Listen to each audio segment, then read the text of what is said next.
Is this it? This is it! We've been holding Power You Make for 30 years. But here's the real question. How much torque are you making? Because every single ACT clutch is rated by the torque produced at the crank. That's all your clutch cares about. Your power, your performance, your success. Unrivaled precision, power, and durability. Visit advancedclutch.com today. 30 years of precision engineering and performance excellence. Because every revolution starts at the crank. Check engine light on? There's an O'Reilly Auto Parts. Turn left, Tyler. Take the guesswork out of your check engine light with O'Reilly Veriscan. It's free and provides a report with solutions based on over 650 million vehicle scans verified by ASE certified master technicians. And if you don't want to do the repair yourself, we can recommend a shop for you. Okay, Tyler, let's go fix your car. Auto Parts. These are my race treads for when the road ends. These are my race treads for shredding the slopes. These are my race treads for setting the hook. Racetreads.com. Tires for every adventure.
We are flying into a very hot and humid Worldwide Technology Raceway. Make some noise, St. Louis! We have a very tight kind of stop and go style course, and there's more crashes and drama than ever. Castro rock solid. Shanahan lets his presence be felt. Adam LZ goes hard with that BMW. Oh! Holy cow! Great driving by two absolute weapons. Oh boy, there we go. Oh, buddy! Adam LZ gets up on the wall. 14-year-old Hiro Manoa, he's in the finals. Unbelievable. James the Machine Dean gets the victory. Unanimously, that means Hiro Manoa gets second place, the youngest ever to podium in Formula Drift history. With all these young kids coming up, it's unbelievable. Drifting is here to stay, that's for sure. Welcome to the Crossroads. This is round 5 of the Formula Drift Pro Championship. One step closer to finding out who will be our 2025 FD champion overall. The defending champion is in the building, James the Machine Dean. He is a 4-time champion. He's alongside many others, and he is currently sitting second in points, leading the pack coming this round. We'll get to that in a little bit. But it's Frederick Osbo. Adam LZ is currently sitting in third after, kind of wants to put St. Louis behind him, but here he is, again, sitting in third. If you can recall last year, tearing that car up, put it all together, but just overall, really exciting for this, really excited for this actual round of competition. We've seen some crazy weather. We saw it in New Jersey. Hopefully that stays away, and the forecast looks to be very promising. The sun is out. Breeze is cruising through. It's kind of like, it feels like triple digits, but what a fantastic season. Speaking of heat, we kick things off in April, the streets of Long Beach. Frederick Osbo, I feel like he took some time off, and just mentally, seems like he's having a lot of fun. What are your thoughts, Jacob? Yeah, I couldn't agree more. He's back to driving in such a cool fashion. on, or the kind of very robotic and back? Is this just send it, throw it into the zones as deep as he can, get into the door of anybody possible? He's throwing caution to the wind, and that's the best Frederick Osbo that we've seen in a very, very long time. Sorry to cut you off there. Atlanta saw James Dean in the wet, and you think about this, an Irishman, a Norwegian, and there they are 1 and 2. These drivers have a ton of driving, not only on rain, but also even ice. So then we move on to round 3. What an electric, dynamic battle that was overall. Orlando Speed World, a fun one where we see the youngest ever winner. He's 17 years old, 16. He first ever podium was actually here. And then we moved on to E-Town, where some would say that American drifting began, and Adam LZ rose to the occasion. That's practically his home track. He's there more than any other track. Jacob? Yeah, what this season has shown me is that the drivers that are taking home the wins are the ones pushing the limits to the absolute bounds. Adam LZ in that, tapping the wall, using everything he can to throw in a massive initiation, and that is what has allowed him to rank up and sit currently in 3rd. So these are our rankings. This is our point spread. It is a very close points race as we're into the final couple rounds of the year. We did debut a new point structure here as far as victories and wins in the game day, as we call it, top 32. It's 10 points for every win and advancement. So again, if you're in 32, you win, 10 points richer. 16 to 8, another 10 points, so on and so forth. And those that are finding themselves in the seeding bracket, not the locked and loaded 20 from the previous round, with every win in the seeding bracket, you get 3 points. So strategy could come into play, and it could come down to 1 point as we finish out the season in Long Beach. We'll get to that in a little bit. But bringing in another member of our broadcast team, the always pleasant Mrs. Lorette Nickel. Lorette? Hey gang, so happy to be here in St. Louis. Pro Day Saturday. The weather is the surface of the sun. My gosh. So at 5 o'clock, it is going to be probably peak temperature. Right now, it feels about 100 degrees. It's probably going to feel even hotter than that. And then the temperature drops as soon as the sun goes down. But Chris, what does that do to the grip of the car and also to you sitting inside of that hot box? Well, luckily we have our, cool device to keep the driver cool, and we even have one that goes inside the helmet, so even more advanced than typical setups. And it definitely makes a big difference for us because I have run no cool suit in the past, and it's just awful. And so out here, though, the temperature does affect the grip levels of the track. The hotter it is, kind of the looser and slicker it gets. When it cools down, it starts to tighten up. So that's the big change that we'll see as it starts to go from top 32 into top 16. But yeah, with the humidity, that storm blew by, and so now the sun is out, and it's a real feel of almost 100 degrees. Yeah, it's not. So how often are you checking the weather to decide what kind of setup you're running? Well, out here in St. Louis, it's either blazing hot or it's pouring rain. And so we are constantly monitoring the weather. We have cells that pop up consistently throughout the day.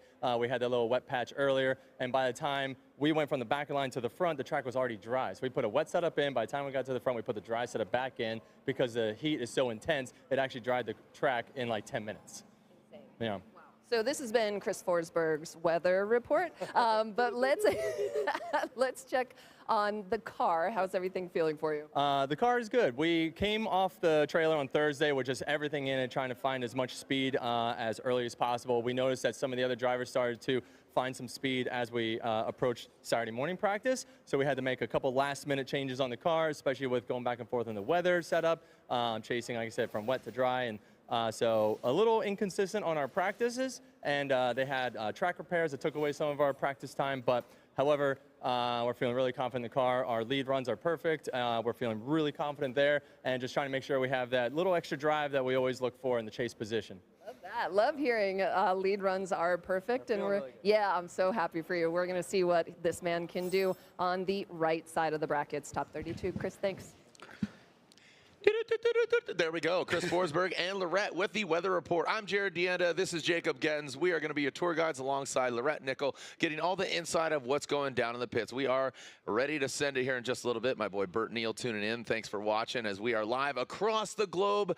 Jacob, some great driving last night in Pro Spec. We saw seating brackets the other night. Got some fans enduring out here. We got Drift Wizard caps. We got umbrellas. Be respectful for your neighbors. But again, tell everybody, formulad.com/live.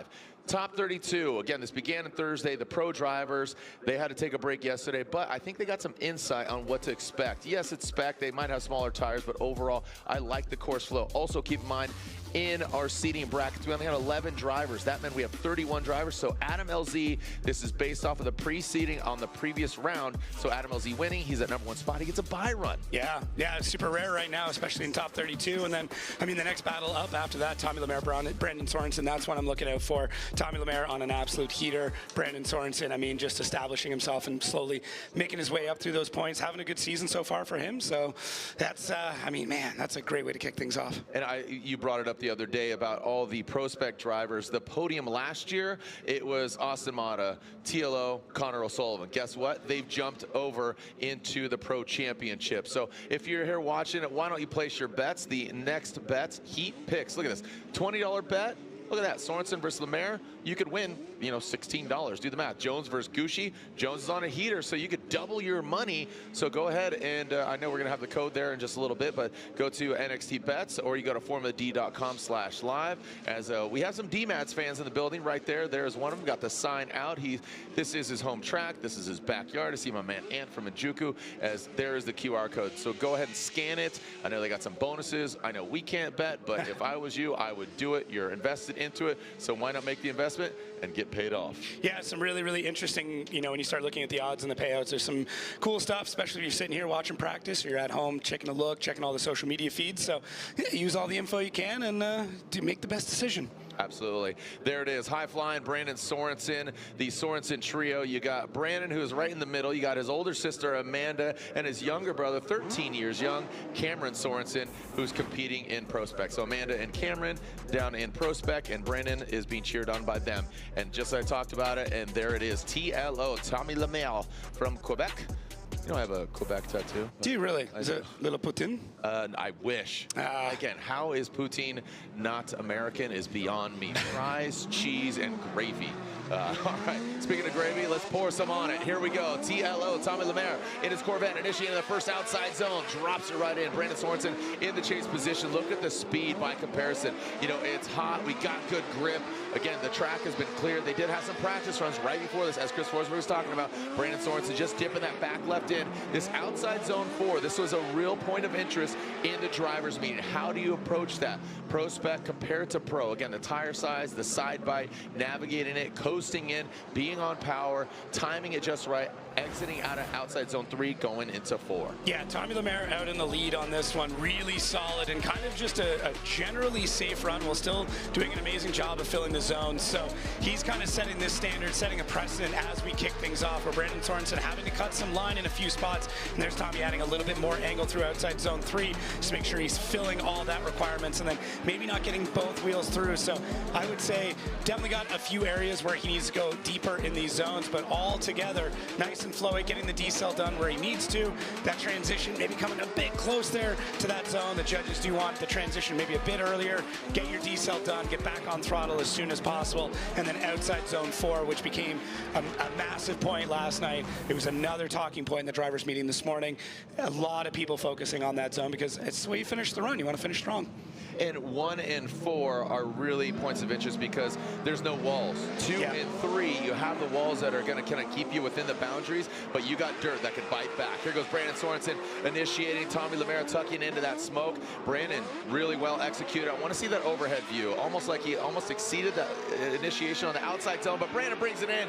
Has a little smooch there, a little kiss on the forehead there from Brandon Sorensen on that outside zone 3, bringing it outside zone 4. Love that view from Justin Smash, our FPV pilot, and Aaron. So we have 2 different drone angles, and I love this, just utilizing all the different angles, because one is a bit more static and high, and one is definitely like a video game, and that's Justin Smash. Take a look at it again. Yeah, you can get a bit of different information from each drone, which is great, but this overhead is amazing to see the line, and we can see there that Brandon kind of came out of that just a touch early and then dips the wheel out in the second outside zone. Tommy doing a great job in the chase to mirror. Look at that, locks it in there, has to come out of the zone a touch early in the chase, but then Brandon outside zone 4, very solid. I like that. Judges really want those those tires lit off before you're getting into the zone. At the absolute latest, they should be spinning as you're getting into the zone. But yeah, just a little bit early out there from Brandon on the first outside zone. Tommy, through the second, I would argue maybe had a bit better on the chase. So making it tough on the judges right out of the gate with this driving that we're seeing. So yeah, it's good. They had a lot of practice. A lot of drivers talking about how much practice they got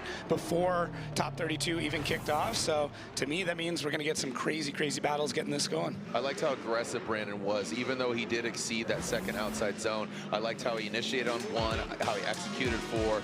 So hats off to Brandon Sorensen, but Tommy Lemaire just had that slight edge over him. So TLO, Tommy Lemaire in his rookie year, jumping over. Sorry, what am I talking about? Yeah. Sorry, totally glitched right there. Tommy Lemaire in his rookie. He's driving so well. I know, right? I mean, he did so well in Pro Spec. Just thinking about it, as I just talked about it moments ago. But Tommy Lemaire, he just speaks softly and speaks French, and also just he speaks great driving is what he really does. Daniel Stuckey, Trenton Beecham. Stuckey, part of the M-Spec camp. They have Casey Cole, who campaigns a vehicle in Pro Spec. Trenton Beecham, of course, he has that BMW with the LS under the hood.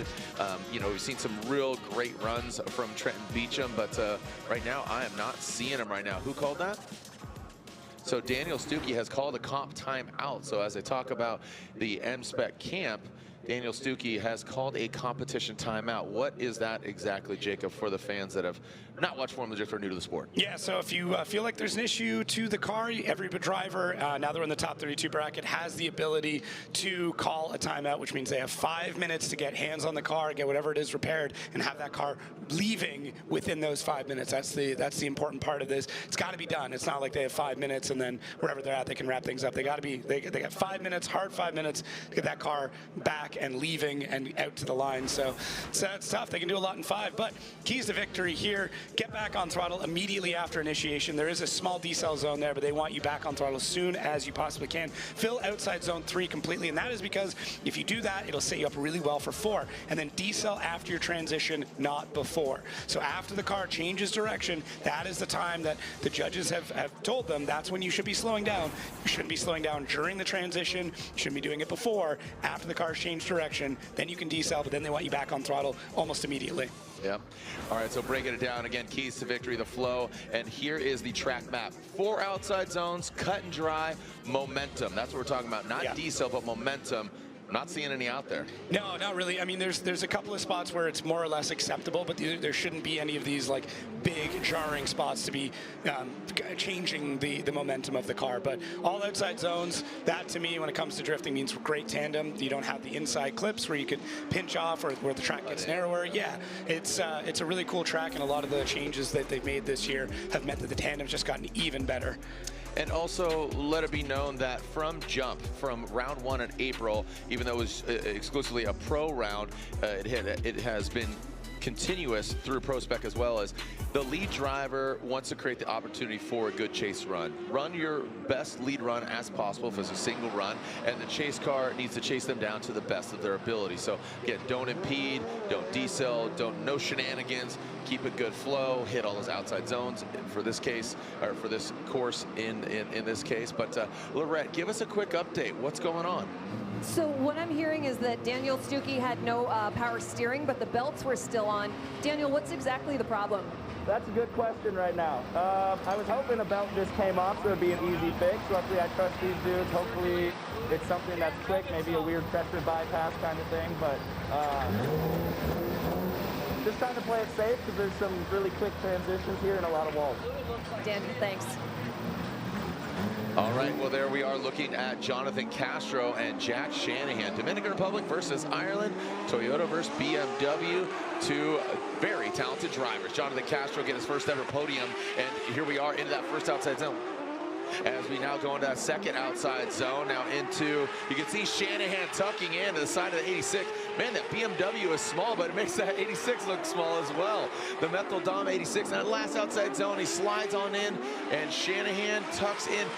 Man, the chase the chase run there by Shanahan, he was working some magic with the fever lever there, using that handbrake and just massaging it on into the side of the 86. Yeah, he does an amazing job here in the chase. Look at how early Jack gets on that initiation, and it takes Castro just a little bit longer, and then transitioning to the second outside zone. There's Jack all over him, getting mirroring quite well, getting the proximity, getting the line. I mean, Jack could have been a little bit deeper in the chase there. Castro maybe a tight, shallow, but both drivers really throwing down here. It's that quintessential for a good chase. You need a good lead. The only part that was needs maybe a little bit work is Jack got to that initiation super early, but in comparison to where Jonathan Castro did, which I think was just a little bit later on through it. So maybe anticipated that Castro was going to get the car sideways earlier in the run than he did, but adapts quite well, gets that proximity back. The Shanahan's ability to time transitions is just wild to me. Yeah, you've really pointed that out, and I've seen that with Connor, but just, you know, Jack just has this different style and way about it than even Connor. Yeah. You know, and obviously they're both the Shanahan brothers and the boys, but Jack has a different way of doing and going about it. I don't know what it is. I can't put my finger exactly on it, but it just has that certain punch up that Connor has. Yeah, Connor really likes to get in tight for the transition, whereas Jack will fall back a little bit and then dive in. Connor, he's running bumpers every time. All right, like I said, couldn't put my finger on it, but sounds like the Canadian fingers on the Here we go, Mr. Shanahan leading now, and Castro into the second outside zone. You can see Shanahan, good angle. Want to see that overhead view of placement of Castro's car. Looks like he's a little late to the party. Outside zone 3, now transition to outside zone 4. That's what we're talking about. So you saw that handbrake. See how he coasted in outside zone 4? They really want to see him light off into it, but that's that compromise. The judges said, look, this is what we're expecting. We know you can't potentially do exactly that, but get as close as possible to it. Are you going to set the bar low because that's where it's at? No, you set the bar high. You go for the world record, right? If you're going to jump a bunch of BMWs, if you're going to set the record on a motorcycle, you're going to jump. You're not just going to do a little bunny hop. Yeah, the judges set the expectations really high, and what's interesting is how often the drivers will meet and supersede that in a lot of cases. But Jack Shanahan out front does a really good job here. Stable, could have been a little bit deeper through outside zone 2, and it kind of chokes up Jonathan Castro in the chase there. Now, it wasn't anything that Jack had done, just Castro wasn't getting the timing quite right, had to pull a lot of angle out of that car in order to get back into it, and we'll highlight that a little bit more here. So big feint out there for Jack. Car looks really floaty, looks, you know, much easier to drive than what he saw before. And then right here, it looks like just Castro understeers and plows the front end of that car through, not able to get the car back out to angle, and then has to play catch up through the rest of the run. Well, I'm going to interject because we did get some communication here from Lorette via messaging. She said Castro in practice damaged his arms, suspension, knuckles, and the subframe was bent. So Castro was battling that. So hence why the feedback was there. So Castro gets his first ever podium in New Jersey, but Jack Shanahan, he's stoked. Again, he is another rookie this year, and this car is lifted up. That's not where it needs to be. 20 seconds on the clock. I don't think this is going to happen for Daniel Stuckey, and I am seeing sans the graphics on the side. I think there were some shakeups there, as you were telling me, and it's got Kenda tires on it, but now it's got 2 seconds, and Stuckey has been doing a great job, and unfortunately that is time. But look at, still smiling, great attitude, but such a bummer for Stuckey. Throws the hands up, still thumbs up. So Daniel Stuckey, great attitude, and unfortunately we will be moving on without him. So just like that, Shanahan, Castro's out, Stuckey's out, so that'll mean Trenton Beecham will quickly just get a bye run, and then Jack Shanahan defeats Castro, and we are back to the start line again with another rookie. We got O'Sully, Connor O'Sullivan, and Jonathan Hurst. O'Sully will lead, as he's quickly known, and the pride of Paducah. Love the attitude of the Mr. Cool Cadillac pilot, Jonathan Hurst. O'Sully at United States Army, BMW initiates. Look at that tire fire. He gets it lit right there and gets on that wick on that second outside zone. Jonathan Hurst, he applies the pressure, has to back off a little bit now to outside zone 3. He digs deep there, talking about O'Sullivan in that lead. And look at that, nice massaging into that last outside zone. Well executed by O'Sullivan. And Jonathan Hurst in that chase position, you saw him kind of go back and forth. It wasn't consistent all the way through. You saw some good proximity, have to back off, mimic the angle. So you know, overall, you know, not only are we scrutinizing these runs, calling the action, but most importantly, our 3 judges. We got Vernon Zvanveld, Brian Egger, and Reese Marin, our 3 judges for this round. Again, Brian and Reese, the entire season, Vernon splitting the duty with Robin Ishida. Yeah, so taking a look at this, I mean, both these drivers are very, very close. They're great friends and pit together, so they know what each other is going to be able to throw down. And Connor out here really pushing to the edge of the track throughout the entire run, taking a nice, wide, swinging line. It's a beautiful lead run here from Connor. Maybe lights off a little bit later, whereas Jonathan just not able to get settled into how that Connor was driving. The upside when you're that close with somebody you know you can push really hard, and I think Jonathan maybe took a bit earlier of a dive than he needed to, and then couldn't get the timing, couldn't get that tempo set for the rest of the run.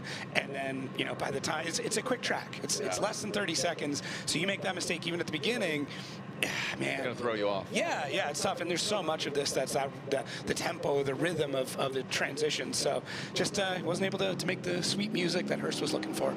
Oh, look, this is the rhythm of the night. It's a song I was thinking of right now. The rhythm of the night. Right, here we go. All right, the Mr. Cool Cadillac of Jonathan Hurst.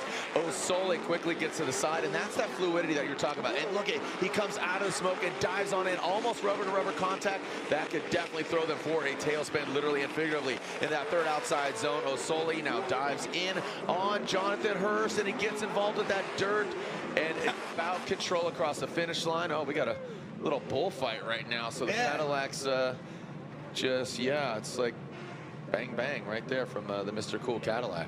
Yeah, it's just wanting to continue to push all the way through the line, and really Hurst just came into outside zone 4 with just a little bit too much speed. It pushes him wide, and by the time he lit off the tires, that was pretty much it. So, you know, like I said, these are good friends. They pit together. There's always back and forth. If you had a chance to take a look at the socials for FD this week, and Hurst's been running them, and it is a party over there. But let's take a look at this run. There's Hurst, a little bit of a left foot brake to get it out, and then right here, that's where Connor gets in. I mean, O'Sully's just doing such a great job of adapting. And Hurst does provide a pretty solid lead run throughout this entire thing, but these small corrections that we see out of O'Sully to get the timing back in, and there it is, just a little bit too much. And then both drivers trying to figure out what they're doing after they get across the line in that contact, and a great shot here. You can see Hurst just gets on that power, pushes him out of the zone a little bit early, and he does adapt quite well through outside zone 2, pushing through 3. Just look at how close O'Sully gets in there on the side of Hurst throughout the zone, but you can see that little bit pushback. When you say a little too much, on the side of O'Sullivan or Jonathan Hurst? Because again, that yellow line, so point this out too, the last outside zone 4 is truncated, so you need to have control and drift across the finish line. There goes Jonathan Hurst right there, where that cone is, where he hit that yellow line, that's the finish line. Right. We are avoiding going up on the bank. A couple reasons. Don't want to debead and don't want to damage the bank. That's obviously, you know, we have IndyCar, we have NASCAR here, and of course drifting, you know, it could tear it up. But O'Sullivan does get the victory, but elaborate on that if you will, Jacob. Again, was it Hurst pushing too much, O'Sully pushing too much, and again, what's expected from the judges? Yeah, I mean, in this case, Hurst came into outside zone 4 a little bit too quick, and you'll see that if drivers are in outside zone 3 and they leave a bit early, if they don't fulfill the whole zone, a lot of the times it puts them on a straight line path, means a bit too much speed, can't scrub it, next thing you know, you're in the dirt.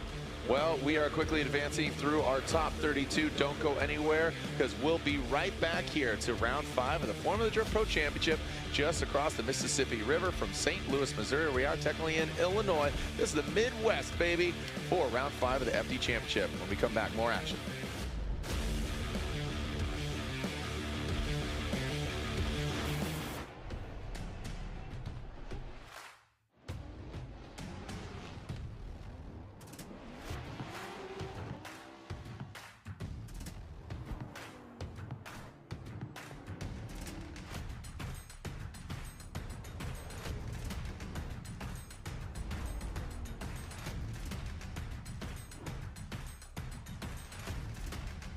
GT Radio. Experience ultra high performance.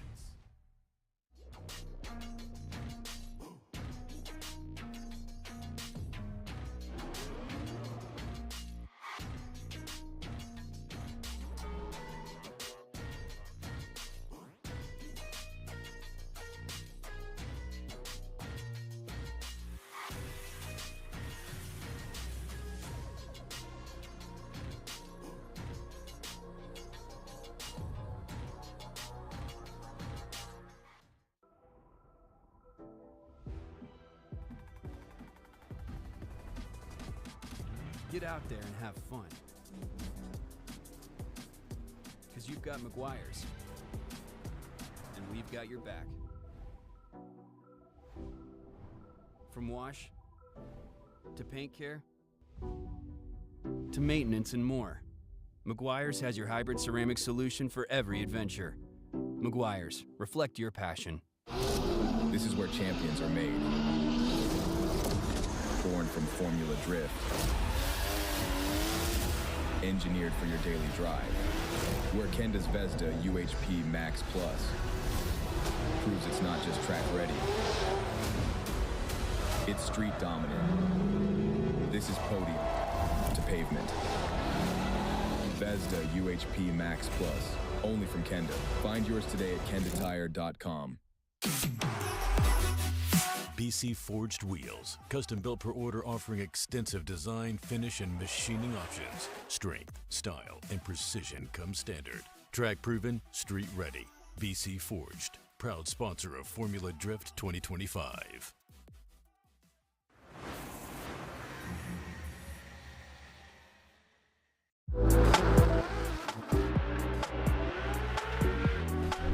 Every build tells a story.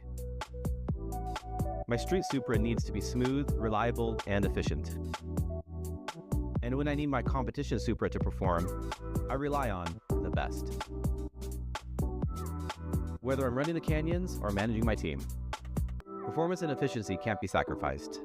2 builds, only 1 oil I trust. Eneos, the original JDM motor oil.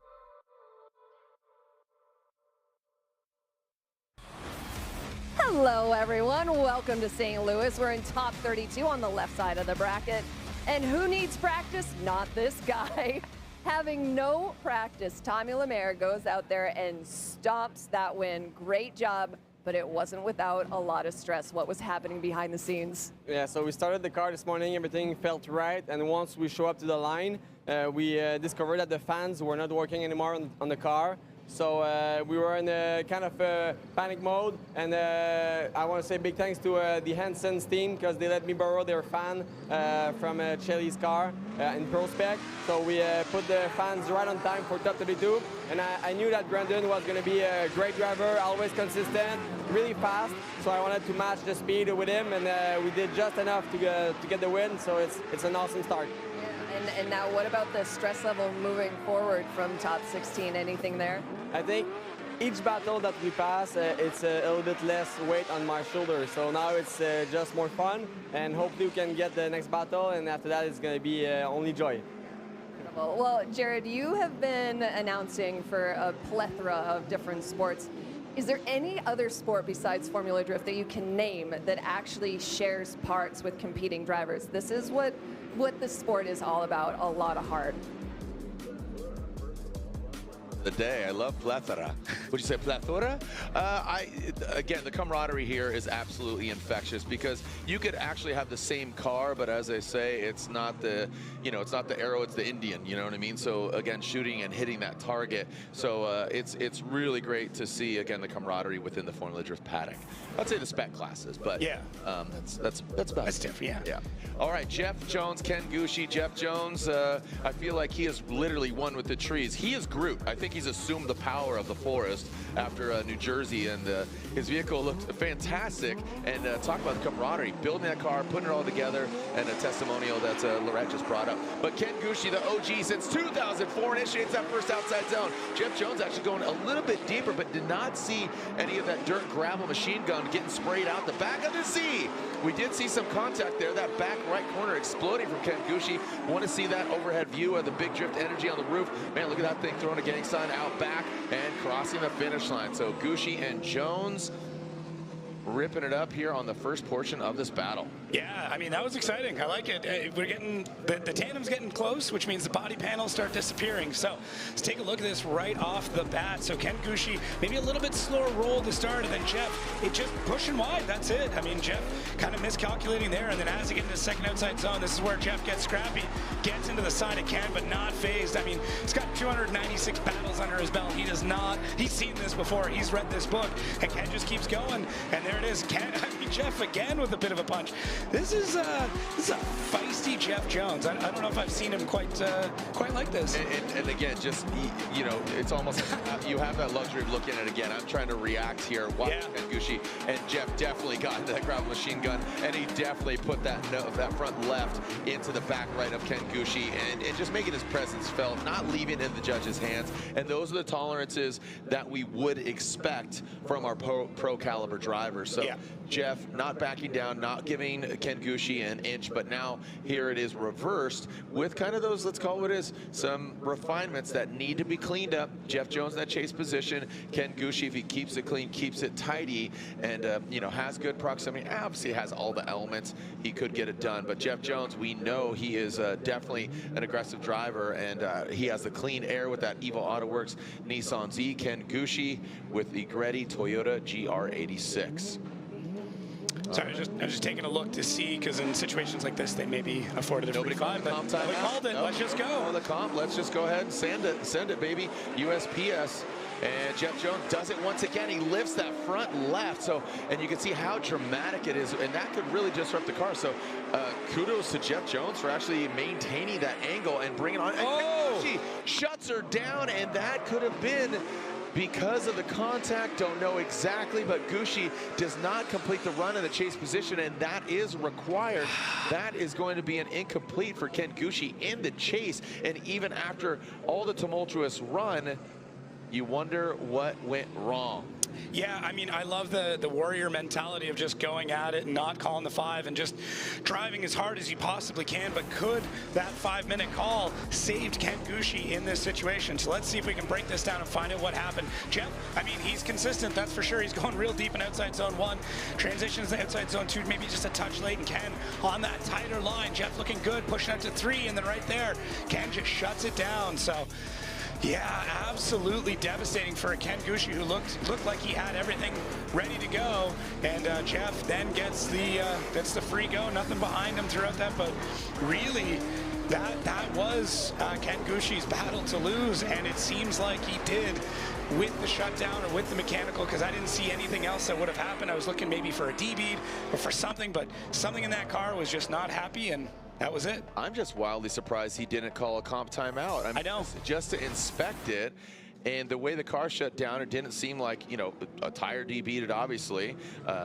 Belt didn't get thrown, so I just don't know, and I'm a little baffled why Ken did not call a competition timeout. We do have so Jeff Jones gets the win first and foremost, but also, again, spotters are next to us, but some are atop the building. So we're on the 4th floor of race control here, and this is where Jeff comes in hot. Well, that's what I'm wondering. If something there happened now. That's what I'm saying, but why did he call a comp timeout? And I think his spotter's on the upper deck. I got to get in here, man. But we're not going to chase you down. No. You know what I mean? We're not going to pursue you. You have to come here into race control and let us know we're calling a comp timeout. So I'm wildly surprised that Kengushi and his team did not call a comp. Oh, 1st and 3rd. All right, okay. So finding out. So that, I mean, in this case, I doubt that contact may. You never know, though. Yeah, but yeah, wild. So, I mean, crazy change or crazy. Crazy events. The crazy train. Crazy train. All aboard. Hiroya Manoa, again, getting his first ever podium, you know, first ever win, which was absolutely amazing here. Hiroya Manoa going against Austin Mata. So these two, again, look at this new generation of drifters. Truly international, one jumping over from FD Japan and Japan in itself. And here he comes into that first outside zone. He got the victory at round 3. And here he is, tearing it up in front of Austin Mata, that Launchpad Golf on the roof. And Hiroya Manoa, a Juku Racing vehicle, into the outside zone 3. Now let's see how it transitions. Very good. Fluid, and Austin Mata, it does not work out for him on that transition. He gets into the dirt and he rotates and comes to a halt. That will be a deficit, as Manoa is just clinical at such a young age, 17 years young. Yeah, it's incredible to watch how he's able to drive so much further beyond his years, but there's a pretty sizable left foot break there for Manoa, and then Mata having to battle back. So into the 2nd outside zone, things look pretty solid here. Mata starting to close up that gap as they go into the 3rd outside zone, and then even more angle added there for the young Japanese driver, but then Mata just not able to get the timing right outside zone before. So I do know, you know, a big left foot brake or a big decel on outside one is a kind of a contentious topic right now. So we'll see if the judges put that into perspective as they go through the rest of this run. But yeah, Mata, who did have a pretty good hit in practice earlier, did get taken a look at. So is there, you know, what's going on there? I saw his hand wrapped up. So Mata battling through something else as well. But I mean, he is a true warrior, back out on track, ready to go. Literally, you know, he's in a tribe, the Native American, you know, one of the tribes supports him. It's really cool to see that. And we just got a quick glimpse there of Ben Hobson. The hood was off his vehicle. I wonder what's going on there. Something's afoot. Austin Mata initiates into that first outside zone. And where is Manoa? No problem. He dives out of that smoke. Now, he needs to apply the pressure, keep it consistent, doesn't need to do anything fancy because, unfortunately, as you said, Austin, he is dealing with a hurt wrist, and he spun out. You wonder if that came into play. So earlier in the accident, I saw him up here in the tower. His wrist was all wrapped up, and I said, how you feeling? He said, all right. And speaking of feeling all right, Ben Hobson pulling out, that's a sign of a good time. Now, keep in mind, Ben Hobson, you know, sophomore season with that Mustang has had some good luck, some bad luck, but guess what? He's going against Osbo in 32. Yeah, Austin Mata out here looking really good. Another bit of a left foot brake there. So something to keep an eye on throughout the rest of this event. Very similar to what we saw with Manoa. Now, Hero able to close up the gap here. Very similar to what Mata did as well. Both drivers adding that bit of extra angle coming out of outside zone 3 and into 4. Mata gets on that throttle, and Manoa pretty far back, so kind of interesting. Not sure if the judges are going to be looking for a side-by-side, but I know I would be, because that was a much tighter battle than I think some people are expecting. Listen, I mean, Mata's been in the game for a long time. Yep. He's actually won his and received his pro license for multiple times now, and decided take a step back, really hone his craft before making the jump into pro, and another driver battling for that Rookie of the Year. It's just a cool thing. So let's take a look. BC Racing custom coilover side by side, and let's try and break this down and see what the differences are. So I mean, both drivers pretty close in kind of different ways to the first outside zone. Second outside zone, Mata getting really deep there. And then, I mean, the tandem's pretty similar going into 3. And both drivers adding that little bit of extra angle. And then the chase is really where it starts to separate out, where Manoa pretty far back, but then Mata incomplete. So but I think what the judges are really focusing on is outside zone 4 and I'm going to kind of talk to the judges while I'm talking to you here, but did Manoa impede on the flow of Mata and causing him to Interesting. I think that might be a point of contention as well, and that's what the judges were really talking to in depth in the drivers meet, and the drivers were inquiring about that. Yeah. What's the best line? What are you expecting? And you know, we want to kind of just flow into that outside zone 4. Well, and where the decel is too, right? If you're changing momentum in a place that the judges have not indicated is a good place to do it, and that chase driver is expecting you to do it in there, and you don't, or you do it somewhere different, that is very, very difficult to chase. And the idea of this layout and the big principle when it comes to judging this year is let's make these runs as chaseable as possible. Let's make them predictable. Let's make things wide and floaty. And the lead driver's job is to open the door and provide an opportunity for that chase driver. If that did not happen, that goes against them in the judging criteria. You know, and again, hats off to Manoa, his you know, breakout season last year against James Dean here in St. Louis. So you know, as it is definitely hot outside, it is a cold place right here. We're putting the judges on ice. And Reese Marin, hats off to him if you did not hear, as Reese making some history. Reese, one of the judges, he competes in the U.S. Drift Street League and won the event just last weekend. So I believe, statistically speaking, he is the first ever, I know he is, he's the first ever Formula Drift judge to win an event while concurrently being a Formula Drift judge. So I think that's a contribution to the judging prowess and what is expected of drivers, as he is a driver himself. So very cool. So judges review in a little bit. So let's take a look, and waiting for the verdict from the judges. Manoa or Austin Mata. Again, Austin spinning, rotating, both the judge waiting. To me, I thought it was pretty clear cut, but I like that they're analyzing this to set precedents for the entirety of the event. Yeah, for sure, and that's a huge thing. Real quick, let's throw it down to Reese Marin here, talking over our side-by-side. Yeah, we can see both drivers coming into outside zone 1. Then we're going into outside zone 2. Right here, everything's looking pretty solid. We are looking into outside zone 4. As we did say, we want the car to light off. And if the driver is close enough and you light off late, that could potentially mess up the flow. So all the judges are going to look at that. I can see that we may go a different way on this, but it's definitely what we talked over in the drivers meeting, and we're going to place a judgment call based off of what we've seen in outside zone 4, and we'll see who gets the win. Interesting. Yeah, you guys called it. I mean, it was pretty clear cut in the drivers meeting as well, and we're early in top 32, as you said. Want to set that precedent as we get our judges' decision. Analyzing it and scrutinizing it, and it looks like the outcome. Oh, look at this! And again, it looked like Reese was siding with Mata, so again, setting precedents here. But it was 2-1. And Reese, you still have your headset on. Go ahead, please. Yeah, so when it came to me going into outside zone 4, I feel like Mata was doing a good job in the chase, and he was able to get into the pocket. Manoa lit off late in outside zone 4, and I felt like that's what contributed into Mata having the spin out. The other judges didn't see it that way, so respectfully, they placed the judgment call in a different matter. So in this case, Manoa gets the win. Thank you so much. Hiroya Manoa, like I said, had his breakout round here last year against James Dean, and now we are taking a look at our next battle, and that will be Dylan the Dozer Hughes versus Nick Novak. Dylan Hughes, who finished 12th in New Jersey. Nick Novak, he had to fight for his spot here in seating brackets. Dylan, the royal purple BMW in that first outside zone. Nick Novak tucks in.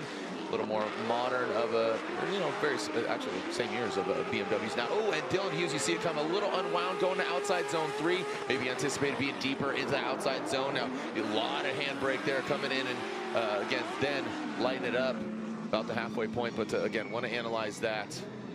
Going from outside zone 3 to 4, I think that's going to be, just as we just saw, a point of focus. Yeah, the latter half of this track is pretty massive. It really, a lot of these decisions are coming down to the last half, but first outside zone looks good there for Dylan. Really hangs onto that angle for a long time. It makes the transition kind of late into outside zone 2, but Nick Novak doing a good job of keeping everything sorted, and then starts to reel him in as we get into our 4th outside zone. There's Dylan Hughes, a bunch of angle, lighting off a little bit late, but no incident caused there. I'd say Nick Novak kind of keeping a car's width, if you will, all the way through this run, kind of safe. Would like to see him be a bit more aggressive, but maybe this is what he's planning. Maybe he's going, I got something in my back pocket for the lead run. I'm going to throw down something wild, so I can be a bit safer on the chase. He's got it in his Nick Novak pocket. Nick Novak pocket. And Nick Novak will be leading. Dylan the Dozer Hughes chasing him down. Let's see what Novak has. Nick's been driving really, really well this weekend. I think this track suits his driving style. Again, the all outside zones. He places the car properly, and he's got really great angle. Dylan with the attack in outside zone 1, slowly creeping up to the side of him, allows that transition in front of him. Novak, the degree of angle there, comes out of it a little bit, so very similar to what Dylan Hughes did on his first run. Now in outside zone 3, Dylan with great proximity, now outside zone 4. See that quick little stabs of the handbrake as opposed to just yanking on it, causing that car to slide, because when you pull that handbrake, you'll see it stop, and that causes the back end to actually slide out towards that back end, so that'll just work its way on in there. Again, you want to be lit on that throttle and power into the outside zone 4, staying consistent as possible. That's what the ideal. Yeah, agreed. 100% agreed. First outside zone here from Nick Novak looks solid. He's carrying a good chunk of speed into the second outside zone, transitioning just a touch late, but that kind of kick to the wall there allows Dylan Hughes to regain that proximity, get back into the battle, and the transition out to 4. As Jared said, yeah, just a quick grab of the handbrake, but he was a bit shallow on there. May have actually done a bit better by holding on. So you'll see a lot of drivers after transition will just grab the e-brake really quick. When I've talked to them about it, they say it's to settle the car out, get the suspension kind of back into a neutral position. But in this case, Dylan Hughes. Dylan Hughes gets the victory. Great driving by Dylan the Dozer Hughes. He gets it done in that royal purple BMW. Nick Novak, some great driving. And, you know, that was a pretty close one. I would just say that refinement of Dylan the Dozer Hughes and the eagerness. I felt like he was just right there. He's aggressive, but just really tempering and dialing it back. So not going all the way to 10, just that 9.5 on the Richter scale. So well done by Dylan the Dozer Hughes. Unfortunately, Nick Novak knocked out. And with every battle, there's always a winner and there's always a loser. We're officially halfway through our top 32, so don't go anywhere when we come back. More Formula Drift action here at Worldwide Technology Raceway.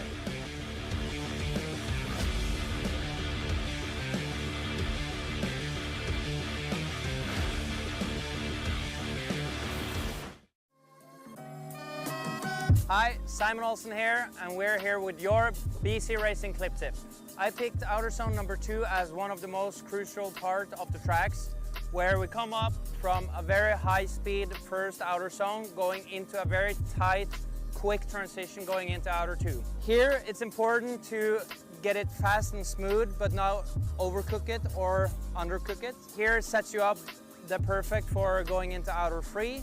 So it's in the middle of the track. You need to get it dialed in. You need to be on the line to make it perfect for outer 3 as well. With that being said, gotta make it smooth, gotta be quick, not too slow, not too fast, and then flat out throttle through. And this has been your BC Racing Clip Tip.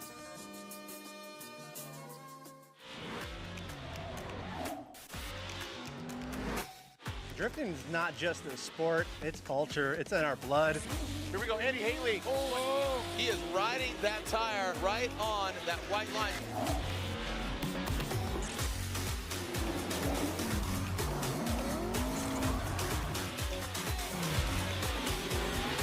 Tires are what we live and breathe in Formula D.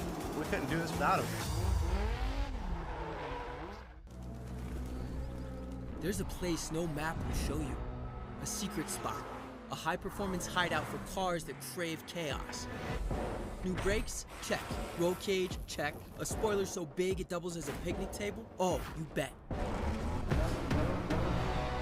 Every apex we nailed, every second we shaved, it's all knowledge that goes right back into your ride. Look like fun? It is. You in?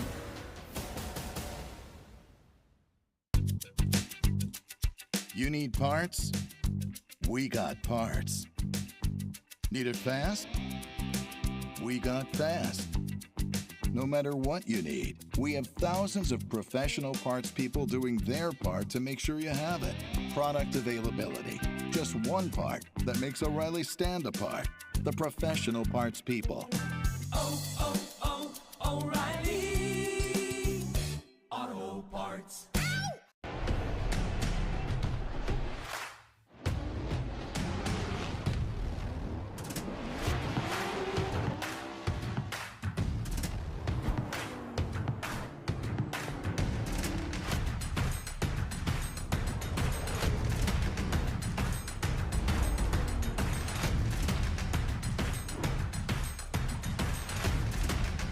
GT Radio. Experience ultra high performance. Love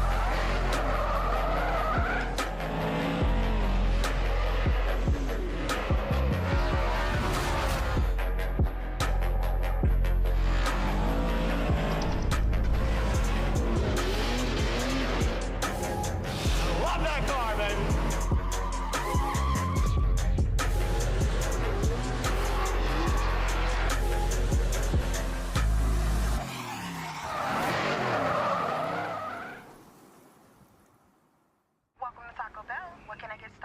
I'd like a Cantina Chicken Bowl, please, and the Tropical Punch Rockstar Energy Refresco. Pull ahead to the pickup window and try not to leave a trail this time.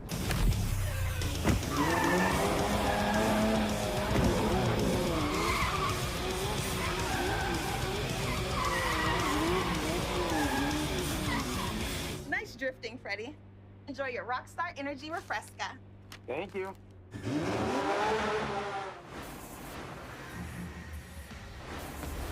Very timely advertisements there as we are promoting two of the drivers that are out there. You saw Ben Hobson in the Ford Performance Mustang commercial, and you saw Frederick Osbo getting a little snack at T-Bell running for the border. That's right, I'm a fourth wheeler. I don't know why I wasn't in that commercial. The Rockstar Energy Drink Refresco ripping through the drive-through, and Frederick Osbo currently leading the pack in the point stand as he got second at the previous round in New Jersey. Ben Hobson, you can see the stats here. What? Since 2020, these guys have never gone against each other? Yeah, it seems to be the case, man. I mean, sophomore season here for Ben Hobson, and this, I'll tell you what, this is a perfect opportunity to gain some confidence. He knows what Frederick Osbo is capable of. He knows he's going to have a clean driving, and he knows what he is capable of as a driver. So here we go, Ben Hobson, Frederick Osbo, and Ben Hobson, he's got Osbo's face on his wheel, so he's going to put it right to him. Stick it to the wall, stick it to the door, stick it to the side of the Supra. Outside zone 2, here they go. Frederick Osbo. Look at Ben Hobson diving in. This is exactly what I was anticipating, expecting. Frederick Osbo with a solid, good, dynamic lead run. Drifts right on the outside zone 4. Ben Hobson in tow, across the finish line. Very clinical, good, clean, nothing extracurricular as Frederick Osbo's team looking on. Yeah, it's exactly how you want this to go. Frederick Osbo out front laying down an incredible run while Ben Hobson is given all the opportunity in the world to plant that Mustang on the side of the Supra through every zone. So first outside zone gets a little bit out of sorts there from Ben, but gets it completely dialed in for the second outside zone. Even maybe a bit of a wheel tap there. So get into our third, and there's Freddie just steady Eddie all the way through. Good transition there, nice and floaty out, and then Ben able to start to reel him in a little bit more at the end of that. So Freddie, I mean, getting these lead runs absolutely like dialed at this point, right off the bat, right out of practice he was like this, so it's just a continuation. Now they're gonna swap it around. Ben had a pretty good chase. How can he take the momentum and stick it to Freddie on this one? Look at that. That's what I was talking about, teasing that. So steady Eddie, shreddy Freddie. Frederick Osbo there on the other side of that big Ford Mustang. So the Penzo RTR, I know Captain Clutch Kick, and this is a big confidence booster for Ben Hobson. His sophomore season has, you know, just some peaks and valleys. We know he's a talented driver. He won the Pro Spec Championship 3 years ago. Sophomore season for him. Now he's got the clean air, and he's got a very capable machine. Here goes Ben Hobson, initiates. I know they were having some issues. The throttle was sticking earlier. That's why the hood was off. So now coming in second outside zone. Frederick Osbo gives him a lot of room. Lacking the angle. Ben Hobson, massive angle into outside zone 3. Frederick Osbo trying to nose in, massaging outside zone 4. There goes Ben Hobson. Quick little drift. Freddie's face goes around and crosses that finish line. Yeah, this is crucial for both drivers and for the teams as well, because for Ben Hobson, he would love nothing more than to give James Dean a bit more of a lead in that championship. Let him rank up those points. If he can knock out Freddie early, that is massive to the championship here. But Freddie, he's got to keep this winning streak going. So boy, let's see. I mean, yeah, gets it. And Ben is he is pedaling that car. He is really pushing it to get as far out to that zone as he can. But yeah, Freddie right there. What is Freddie doing out back? I don't know. Dude, he did an RSVP to the party. No, but I mean, Ben's trying to put everything he possibly can. There was a bit of a shake in the car there near the end of the run. I don't know if he was just throwing a big old clutch kick through that whole thing, but can see there Ben just trying to. They got that car wicked all the way up, so he's having to fight that because it wants to shoot forward. It wants to get as much speed as it possibly can. And Ben's just trying to keep it at angle with Freddie in the chase. Not as picture perfect as we would have expected. So yeah, this is definitely an interesting battle here from both drivers, going down to the judges' decision. But man, that was fun. That was a fun battle. That was really good. Again, I think, you know, how you start is how you finish so quickly like that. And it was definitely aggressive, but Frederick Osbo gets the win unanimously. Some great driving by Ben Hobson, but you know, I think the biggest one is how you start is how you finish. Reese, down to you. It was unanimous. Frederick Osbo trying to twist the screws. He knows he's going against, but Reese, down to you. Yeah, like we said before, lead line is always important. We can see when Ben is going into outside zone 1, he's very shallow into outside zone 1, so it really puts Osbo into a really bad position. He was able to adjust to that. He gets back into the flow in outside zone 2. As he goes into outside zone 3, you can see he gets right back into the pocket again, and then he dominates outside zone 4 in the chase. So you can see Ben right there is really shallow in outside zone 1. Osbo is a little bit shaken up and gets back into the pocket as well. Ben doing a good job in the chase as well too, and his counterpart as well, going through outside zone 3. You can see that now they're starting to get closer in proximity, and right here you can see a big difference closing out the layout where Osbo is able to close the door in the proximity there, and Osbo gets the win from all the judges. Yeah, and you know, Osbo, James Dean, and Adam LZ were Ben Hobson fans, obviously, right there, and James, obviously, his RTR teammate, but obviously not the case here. And like you said, great elaboration, as dynamic and great as it was for Hobson, just not enough taking down our current points leader, 3-time champion, all things included. Yeah, it's exactly it. So Osbo's got to keep on that run as we now get a really epic battle here. Derek Madison and Connor Shanahan out into our first outside zone. Yeah, here we go as we are seeing D-Mads out front. Shanahan diving in with that 86. There goes Derek Madison, that coilover depot vehicle outside zone 3. You can see him filling all of it. Connor Shanahan very fluid. Would like to see him be a little more aggressive and what we know, and now bringing it across the finish line. Saw your little head. I saw your head bobble there. What do you think? What we're seeing with Derek Madison in particular is the better the driver he's going against, the better he's been performing. And he's got so much confidence coming out of these other events. He's got a ton of confidence being here in front of the home crowd. And I'm already seeing it, especially on that lead run, because this is a really solid go. And Connor Shanahan playing things safe, and I really don't think that you can. So Derek could have been a little bit deeper through that and held on, but then second outside zone looks very planted, very smooth, gets out there, comes off throttle just a touch, and then pushes out nice and wide to 3, adds a bit of extra angle, and then maybe some hesitation into 4, but really Connor not as close to him as I really would have expected. Connor's almost always door to door with whoever he's going against, no matter what, and kind of playing it a bit safe there against Derek Madison. I know once they swap this around, Derek is going to be pushing as hard as he possibly can. You can see here, Connor's already got the 1 win over Derek in their history, but for Derek, he's got some confidence going into this right now. Yeah, and I mean, he's got a lot of family, a lot of friends here. This is his home track, like you said. He lives, sleeping in his own bed. That's got to help. You're not traveling across country. Yeah, no, it's huge. And here's Connor Shanahan going all the way across country. He's doing double duty. He's doing Drift Masters. He's doing FD. He's doing life.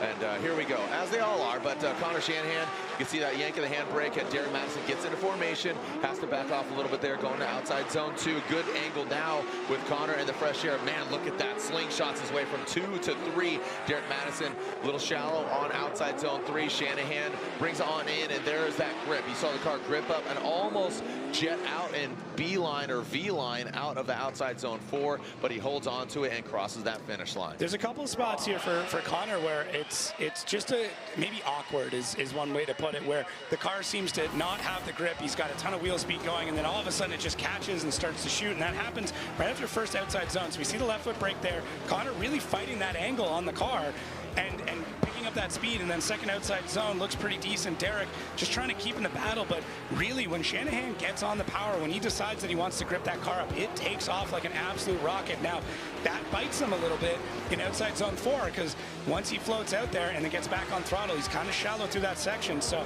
it was a little wonky there. Not what I was expecting out of Connor, who seems to be fighting this car a bit more than maybe what he is expecting. So yeah, I mean, it doesn't, to me, it doesn't provide an amazing opportunity for Derek to really get into the pocket, because it is kind of on throttle, car shoots out, and then he's got to slow it back out. So just not as smooth as what we're expecting. Derek Madison fans, full force here in St. Louis. Yep, it is not D-Nice, that's D-Mads, baby. He is going for it, and he wants to make his hometown proud. So we'll see if Derek Madison, the party shirts, he's got, again, always an aloha vibe to him. So take a look at our BC Racing side-by-side. Yeah, so both drivers really in the lead need a little bit of work, but in a couple of different ways. So for me, Derek wasn't fulfilling all the zones correctly, but he still had a pretty good flow throughout the track, whereas I feel like with Connor, it was kind of like at angle and then not at angle and then would shoot out. And you can see a good example of it right there, where he's got to hold that power back. So it's going to be interesting how the judges end up going at this and which direction they're going to go, or, always the opportunity for one more time. Yep, and waiting for the verdict. Our judges, looks like they're analyzing just a little bit further. 2 of the judges putting in, and now 3 are putting in their decision. Either Shanahan, the Irish driver, Derek Madison, this Midwest St. Louis resident. Yeah, I mean, at home, it looks like we still got one more judge. Reese taking a few extra minutes to really understand what was going on. This is a really massive cause and effect track. When you've only got 4 zones, it's a shorter track. We're less than 30 seconds throughout a lap. Every single little bit means massive. It's not like maybe in Atlanta where we got a lot of zones. You can kind of make up some spots here or there. Inside clips. Yeah, exactly. So it's very unique in that regard. All right, Derek Madison, so one more time. So there it is. So as you said, that's one more time here between Madison and Shanahan, throwing it down to Lorette Nickel. It's hot out there, Lorette. Oh, it sure is. We are not in the sun right now. We're under the garages trying to get the shade. Freddie, I don't know, do you have a temperature gauge in your car? Do you know how hot it is in there? Not that I know of. What I do know is Ryan has one, and I think they set a temp record on Thursday, 133 F inside the car. Absolutely insane. You had told me that today has been a little bit of a slow burn and you're figuring some things out. What are those things? Driving, you know. Thursday we were struggling in certain corners. We fixed those. Then I started struggling elsewhere. So we've been trying to piece together the lead runs, and now it's starting to click. We had a decent lead against Hobson now. We had an okay chase, but I fell a little bit behind. But he didn't quite have the lead run, so we move on. And it was a very important battle. You know, a part of me wanted Ben to move on. He's an awesome guy, but a bigger part of me is here to try and compete. And we're slowly, luckily, figuring out the track here. Yeah, of course. And of course, trying to compete for that championship. And he just gained 10 points and jumped across up to the top of the championship. Well done, Freddie. So Frederick Osbo, his signature smile, his chiseled jaw, and he advances on. All right, Matt Field, this gentleman is always working out. I saw him in the gym this morning. He's doing it, he's doing it all, man. But right now he needs to do it against Dmitry Brutsky, and talking about take him down. Brutsky, some more track time than anybody else out here, because he's doing pro spec, he's doing pro. He got on the box yesterday, but here he is going against Matt Field. And there are the stats. You can see the ages, the numbers, overall. These guys have seen battle. Again, these stats go back to 2020. And 134 matches in just the last 5 years. So Matt Field got the win against Brutsky. So Matt Field, as new as he feels as a driver, he's been campaigning for quite some time. S-Chassis previously, and his most recent Corvette for him. Definitely a weapon. Coming to this first outside zone, puts it right there. Oh boy, Brutsky, that dirt fought back, and he goes off course. Matt Field will continue on through the course, and he does need to do that. So now coming into outside zone of 4 and bringing it around. So one of the cameras just getting obliterated there. Took one out. Yeah, I think we lost the drone. I think that was Smash. Oh man. Well, I mean, he's got a name for a reason, but yeah, Brutsky still sitting out there. I think I saw a D-bead on that as well, so that is not a great situation for Brutsky, who was trying to hang with Matt Field, who was out of the blocks, just absolutely blazing. And I mean, it was a big initiation. It was really cool to see, other than seeing a driver go into the dirt like that, having a pretty decent contact. So yeah, look at that. I mean, Field pushing it, and Brutsky just trying to keep pace throughout it. But I think we'll probably get another replay or two on that. The only thing I want to see is just where Matt Field is really entering on that zone. So he gets the initiation going, and then we get a little bit of an e-brake pull, but he gets into that zone early and just gets it planted. And unfortunately, Brutsky on throttle, not able to make the same grip, doesn't get through. And just like that, Justin Smash lives up to his name. Smash. Yeah. Justin Smash. All right, not Hulk. Not Hulk Smash. Nope.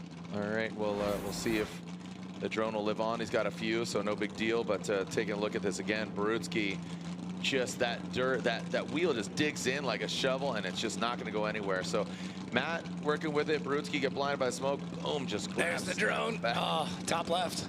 Takes a dirt clod right to the. Oh, it hit Brutsky. Oh, it bounced once, twice off the back. Just taking a look at that drone angle. That was pretty. So much carnage. Taking that highlight reel. So it's not often we get to see Justin Smash, like that. It's usually from his perspective. Smashing that shot, but the drone got smashed in this case. But it looks like Brutsky. Yeah, and we are seeing that throat chop here for the boring.ride on Instagram, a private car collection. So Brutsky. Yeah, tough go. I mean, when you have a driver like a Matt Field out front, you got to push hard. He's going to throw big in that. And yeah, there's the cleanup there from Mr. Smash.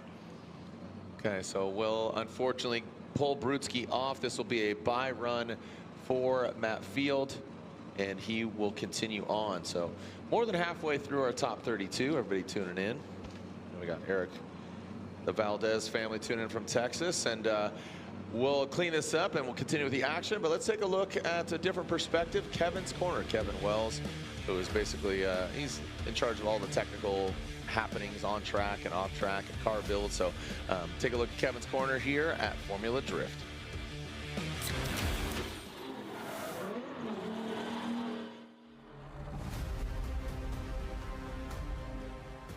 Hi, my name name is Kevin Wells, competition director of Formula Drift.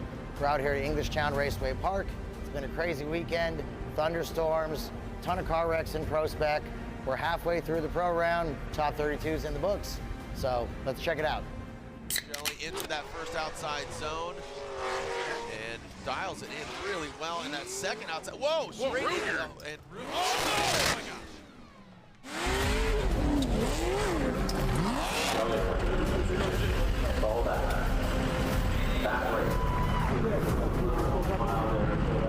I think I'm gonna use the loader, so if we can move that, then we'll just pick it up. You okay? Physically, yeah. I'm really sad. I was driving really good. Yeah, that was a unexpected one. I feel horrible. I don't know if it was 100% me or some other thing happened. I think it was just wild circumstances altogether. I just deemed it unrepairable. I'm not gonna send a car out that just rolled over. No. That's caved in, touching the cage. The dimple die plates are bent. That's all smashed to hell. You know what I mean? Oh my God! Okay. We've got a lot of damage. Alrighty then.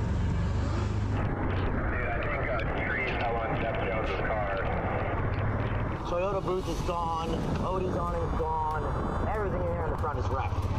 So, yeah. You always have a tree on a car. I heard. Okay. I'm gonna go over there right now. Yeah. So, I mean, all the vendor areas annihilated. I mean, I told them on the radio that I want to stop for an hour. Right, so I got it supported. Yeah. So I think I'm gonna cut this branch, and then I'll lift it straight up, and then we'll pull the car out the front. Yeah. All right, get close. Yep. Okay, got it? Awesome. Okay. Leave it as is right now. We're gonna caution tape this thing up. Okay. We'll get somebody out here to just cut it up and get it. Okay. All right, you guys want to push that back up? You got some stuff to do that. This is terrible. I can't help but smile when dumb things happen to me, so. Not good. Mother Nature has won this, I think. It's not funny, obviously, but it's crazy. It's New Jersey. I don't know. Let's see what Kevin wants. Yep. I think we gotta really see what else is damaged. This puts us out for the weekend, I think.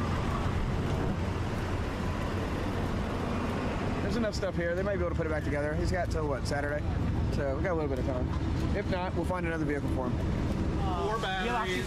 Take one? Yeah, 4 big batteries, Sawzall, as many Sawzall blades as we got. Yeah, I'm on it. Thank you.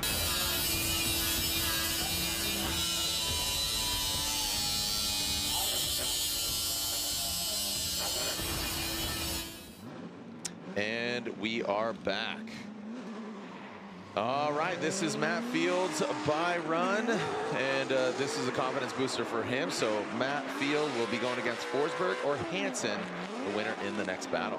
Yeah, and every lap that you can get in right now, especially as the track temps change and everything, you know, the other part too is he's getting that lap after burning the first set of tires. So this is a good way to really understand where the track's at. And Matt Field's going to use every opportunity he can, throw on a bit of a show for the fans, and know that we're going to see him at the opening ceremonies. The United States Air Force opening ceremonies. We have a halftime break between the 32 and the 16, and Matt Field advances on. So kind of the usual suspects. We have yet to see James Dean and Adam LZ are 1, 2, and 3, but or excuse me, I take that back. Adam LZ is already in because of his bye run, so I apologize. Adam LZ will be in the top 16. Tommy Lemaire. You have that of Trenton Beecham, Jack Shanahan, Connor O'Sullivan, and there is Connor Shanahan. Yeah, so back to our one more time here between him and D-Mads. So chatting with the judges about it, they basically just said, clean it up a little, boys. Yeah, now you can do it. Yeah, both had good parts of it, but like I said, don't leave it in the judges' hands. It's what is always a good rule of thumb. Yeah, you want to win pretty definitively. If they've got a debate over if it comes up to a side-by-side, and I think that's when drivers start to get nervous. But that's when, that seems to be the trend for us, and that's why we really force the judges to have a decision. We would like to reward a one more time as opposed to rewarding kind of like, you guys both were not great, let's see it again. We want to say like, that was so good, let's see it again and really rise to the occasion. So we'll see if Derek Madison can do it right now.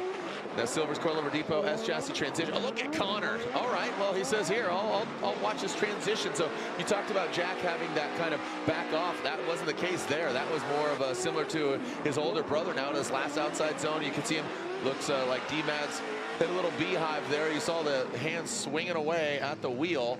So he just feeding the wheel, getting it across the finish line. So we'll see what the judges think. Obviously, that's D-Mad's lead, and now Connor will lead. Yeah, both drivers really stepping it up on this one. Looks like Derek made some big improvements on the lead, and Connor in the chase, obviously having a much closer proximity than what we saw before. So out of the gates, into our initiation, 3-2-1 line, and there's Derek right there. Now, Connor does a good job of mirroring throughout that, and then uses that opportunity, as Jared said, to dive in through outside zone 2, and then there he is, just kind of locked in, doing a great job of mirroring all the way through. And then Derek through outside zone 4, gets that car lit off, and there's Connor throughout it. So pretty solid run from both drivers. Now that we swap it around, it's going to be a big task there for Derek to kind of put on that show in the chase that's going to mirror or do better than what we saw from Connor. And for Connor, I mean, really, that was a great lead from Derek. Yeah. It's going to have to be pretty much picture perfect to be able to take the win. We're going to be stuck doing one more times until it's dark. Hey, you know what? I'm stoked for Connor Shanahan working this car out. You know, yeah. This is the freshman season for that vehicle. By no means is Connor new to drifting. Had an opportunity to hang out with him at Goodwood Festival of Speed. He had some great things to say about series driving and all of it. And he's a great young man. Here goes Connor Shanahan, filling all of the outside zone 1, and there it is in outside zone 2. D-Matt shutting her down as Justin Smash finds another drone and puts it right to the side of the. Oh no! What do we got here? It looks like is he going to power through this last outside zone, and Connor finishes it. What were you oohing about? The little bead there. There it is. Look at that. Yeah. Tire held on loosely and didn't let go by the rubber of his teeth, and the tire says, I'm out of here, I quit. Yeah, that is... Smash, you got to go through the tire. You won't. No. He might call him out on that one, but yeah, really interesting turn of events there. So I'm curious if maybe there was some sort of contact, if something happened with Derek, and that's why I got shut down. Did that create the DB? So many things happened in quick succession. And let's see what we've got with our airforce.com replay. So good initiation there from Connor.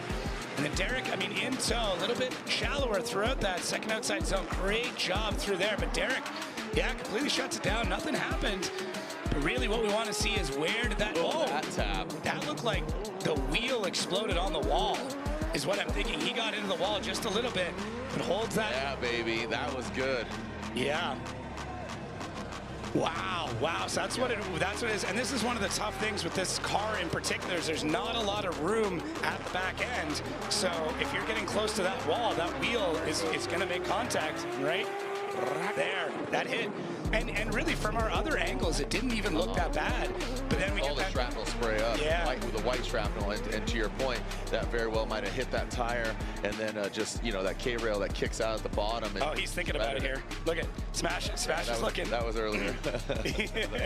I said go through it, you won't. Yeah, but yeah, there it is. Just that contact right there. You know, that's it. But he's able to finish this run, albeit with one tire barely holding on. So 2 big stories out of this. Derek Madison shutting it down, and Connor Shanahan losing a tire. Yep. All right. So do we have a result here? It was the one more time battle of Shanahan and Madison. Slide him left for Madison or right for Connor Shanahan. Even with the songs of the tire leaving his vehicle, Madison shutting down early, and Connor continued on through pace. So Connor Shanahan will get a little bit of assistance here, that back left corner. They're gonna have some time between now and 16, so it's a good opportunity to work out the kinks and make sure the car is up to snuff. So a few more battles left, almost 3/4 of the way through. We got 3, 4, 5 battles left. Overall, let's take a look at the bracket. You can see the yellow names, that's who's advancing on, but still on deck. I'm going to rattle off these names. Chris Forsberg versus Hansen, James Dean versus Federico Sharifo on his Ferrari, Simon Olsen versus Ryan Turk, Odi Bakshis versus Andy Haitley, and RCP, Rome Charpentier versus Rad Dan Burkett. Yeah, lots of great action still to go on, and really setting us up for an incredibly interesting top 16. So it's gonna be good. We got a full day of awesome battles. Yeah, it's really good. And keep in mind that later on in the day, and we saw this with Prospect, the temperatures drop. Didn't change it too much, which is nice. nice because kind of the ambiance temperature, you know, the ambient temperature was just really chilled. So as Connor Shanahan gets towed off, let's throw it down to the other Shanahan bro, who's with Lorette Nickel. Congrats, first and foremost, to Jack. We are having a seat because it is so hot that we are trying to stay cool. Jack Shanahan, we were talking a little earlier today about how hectic the run-up was to your top 32 battle. Tell everyone what you were dealing with. Yeah, so obviously since the get-go this weekend, we've been struggling with a boost issue with the car, and then we finally got all that sorted, and then my last lap of practice, I was literally the last car of practice. We flicked in, and car felt a bit weird. Done the first transition, it kind of like jumped and bobbled and stuff, and I just kind of shut it down, got towed back to the pits, and we actually broke a bolt in the Y-sub arm, so damaged the hub, the bolt, the arm, and we had to rush to get all that done because we only had about 5 minutes to get ready to go to the start line. And yeah, we then got to the start line, I pulled up, Castro pulled up, we just got waved through. We were lucky we both didn't have to call a 5-minute rule basically, so we were both kind of stressing, putting on our gear in the burnout box, and then went out for the run, and my boost controller wires decided to pull out of the plug basically, so we only had like the least amount of power that the engine will make. So yeah, not amazing, but we kind of just kept eschewing it. We said, you know, we have no other choice now, but it was kind of do or die, and yeah, we were lucky we got the win, so yeah, very good.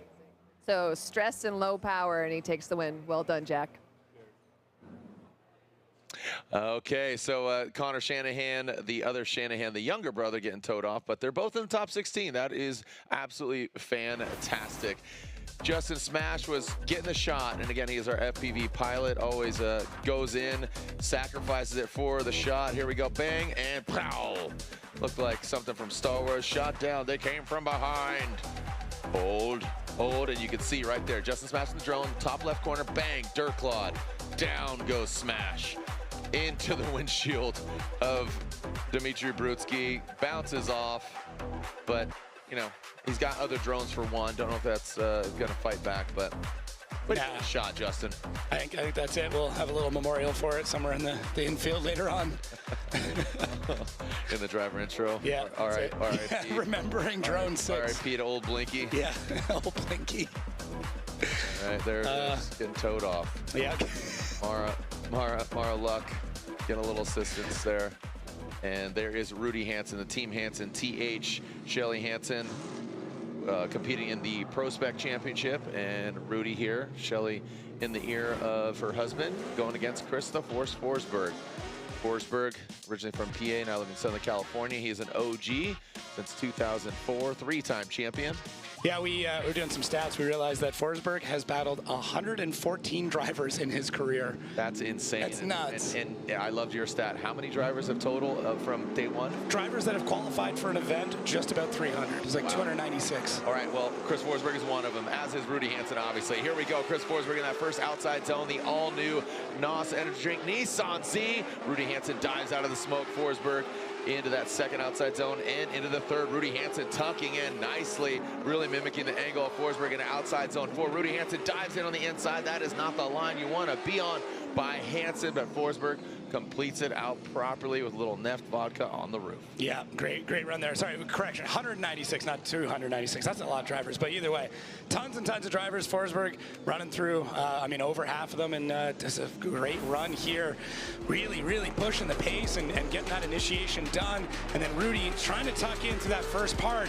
Gets a good, I mean, he's doing a good job of mirroring both through that first outside zone and through the transition. And then Chris here gets on the pedal, starts to push. And this is where Rudy makes a bit of a mistimed transition, and it takes in a massive cut through the track in order to get across that finish line. So really, I mean, for Chris, laying down the smoke, putting up the screen, and then when they go to that transition for 4, unfortunately, Rudy just lost track of where he was.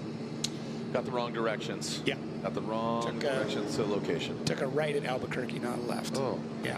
It's crazy. Sometimes, you know, you got to go right to go left. We're not in Jersey right now, no jug handles, but the roundabout.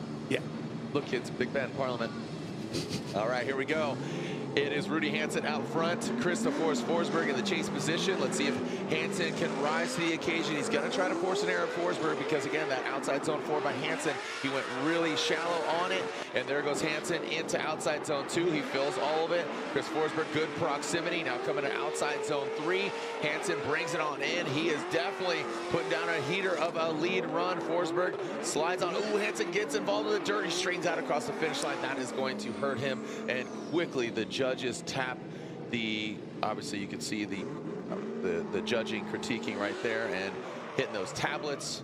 And that will be Chris the Force Forsberg. Yeah, it was a really, really solid run there from Rudy. I mean, I'm loving the way that he's been developing and getting more confident, especially in the pro car. Did quite well with the pro spec car, but now that they're on the bigger tires, now the competition's getting more fierce. Takes a little bit getting used to, but Rudy does a good job through the vast majority of this and just tries to really push the pace. Would have liked to have seen him get into angle a little bit earlier before getting into outside zone 4, and it was him not being at angle entering 4. Just had so much speed, and then really what that turns into is him shooting off track, getting into the dirt, and yeah, not a great way to end that run for Rudy Hansen. But fun guy, fun times, fun glasses.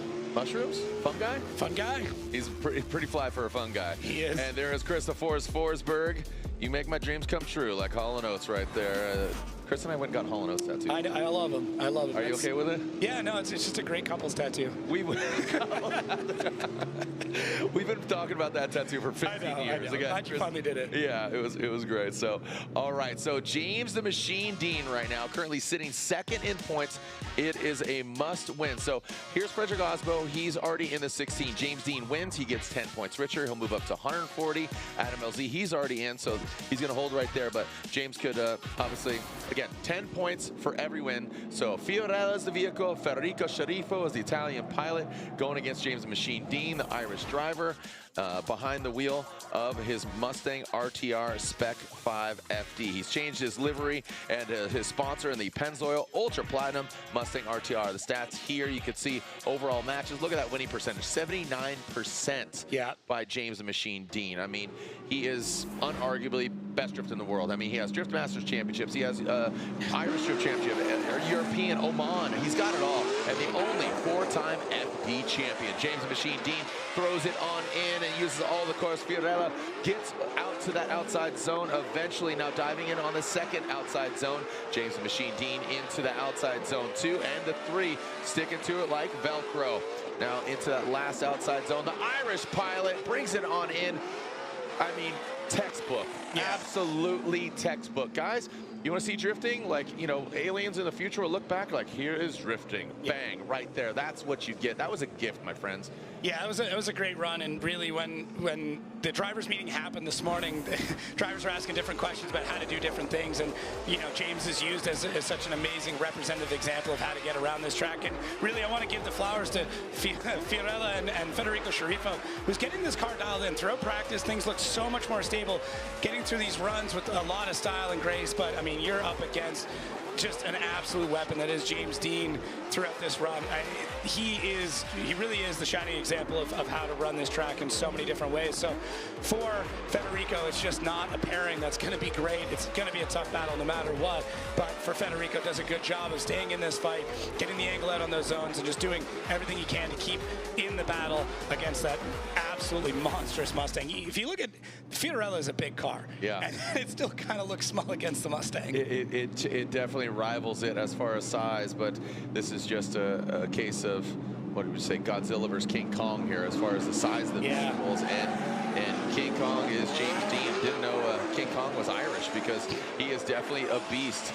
But look at that, the Fiorella, the Ferrari going round, and James Dean just bathing in the smoke. Look at him, he's on that right-hand drive. And, I mean, does he need to do that? I don't think so, but he just feels compelled. This gentleman, I feel like he was born with a steering wheel in his hand, and that throws him off. So not exactly the most ideal line for James Dean. He applied the pressure in the second, had to back off in third, and found himself a little bit shorter than Federico Sciarrifo, so kind of forcing some mistakes on his own accord.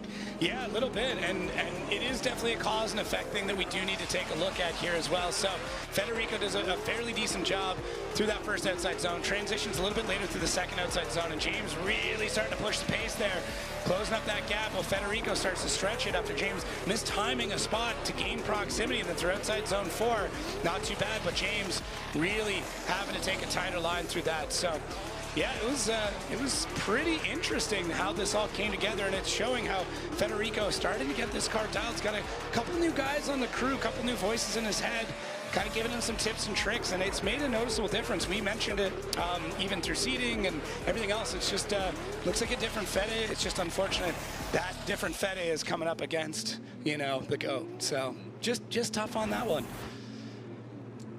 All right, there it is, James the Machine Dean and Federico Sharifo. Looks like James Dean gets the victory. So congratulations to him as he will advance on. Yeah. So congratulations to James the Machine Dean. Moving on, and that's how it works. So he gained some points with that win, 10 points. And talking about the Shanahans, let's throw it down to Lorette. She had Jack, and now she's got Connor. It was a feisty moment for Connor. You're dealing with quite a few things happening back here. Yeah, hard work, a lot of hard work. First battle, to be honest, I just gave him more breathing room than I should have. That's the good thing about drifting these days. Everybody's pushing, you know, everybody's putting in the work. Got caught a little bit off guard, and yeah, I had to run it back. And on the start of the lead run, lost the power steering pump somewhere, and I did not think I was going to be able to hold on to it to the finish line, but there's a little bit of will left with this car. Not much, I can tell you that for sure, but I want a carbon trophy, and I hope it happens sooner rather than later. So if I have to drive around the problems, I got to try right now. Connor, thank you very much. All right. Well, some great insight there as this gentleman rapping out about their Seahausen. Congratulations to him and his wife celebrating an anniversary. I know he worked on James's camp, and now he was spotted for Federico Sharifo. Might have a little inside communication, maybe utilizing, but obviously not enough. Here we go. Simon Olsen here going against Ryan Turk. Simon Olsen in that Mark V Toyota Supra, now transitioning into that second outside zone. Ryan Turk gripping up. We saw him coming shallow in that second outside zone. Simon Olsen filling all of outside zone 3. Want to see how deep he was. There's that angle that we can definitely all appreciate, including the judges, or most importantly the judges. Now across the finish line, slamming up in that transition. The outside zone 2, Turk gripped up, want to get that overhead view, and Simon really expediting this course. You saw him just hitting those zones very quickly, but want to get that overhead view. Yeah, really it's the first outside zone that's kind of the definitive moment here. So Simon gets that initiation done, but very shallow through that first outside zone. Tons of speed coming in, and Turk actually transitions really early there and doesn't get the car floated out through the second outside zone, and then just has to play catch up. Now what I do like is that Turk still makes an attempt to get through outside zone 3. He's not completely beelining. He's still trying to, you know, gain some points, if you will, even though that gap is there. So for Simon, first outside zone, pretty shallow, leaves it, transitions, but Turk, his transition was just mistimed, and that forced him to miss all of outside zone 2. But then he does do, he's trying at least. He's getting a wheel just on the edge of that zone through outside zone 3, but really, it's all Olsen out front after that point. So you can't make any, you know, real definitive decisions right now, but it's going to be an interesting one as we swap it around. What's this mean for Turk? It means he's got to lay down an absolute heater, and Simon just has to stay in that battle. So, all right, what's the 411? The 411 works. Vehicle again, the Rain-X Toyota GR Corolla. Let's see what Ryan Turk can do. We had a great time at Goodwood Festival Speed of this past weekend, and here he comes in, a good angle here. Now we're talking about competitive drifting, not just ripping that 66 stout. Dials into the second. So here is exactly what he needs to do. Ryan Turk placed the car perfectly. Well done, but cannot shake Simon Olsen. Oh, and just as I say that, Simon comes out of the smoke over undershoot, excuse me, that outside zone 4. So we'll take a look. So some mistakes in different places, but Ryan, good lead run. I'd say good lead run on both sides of the lane. Yeah, and both really have a few spots that kind of need that cleaning up. But really, Turk on that first outside zone looks solid, and then Simon being a little bit shallower. Second outside zone looks really good there from Turk, and Simon now trying to push the pace, gain that proximity, and then gets caught out just a little bit on that transition. When he gets back on throttle, that car bites, shoots him in through, and misses that part of the zone. So for Simon, who seemed to be on a bit of a heater there throughout practice, just not really getting it all together on this.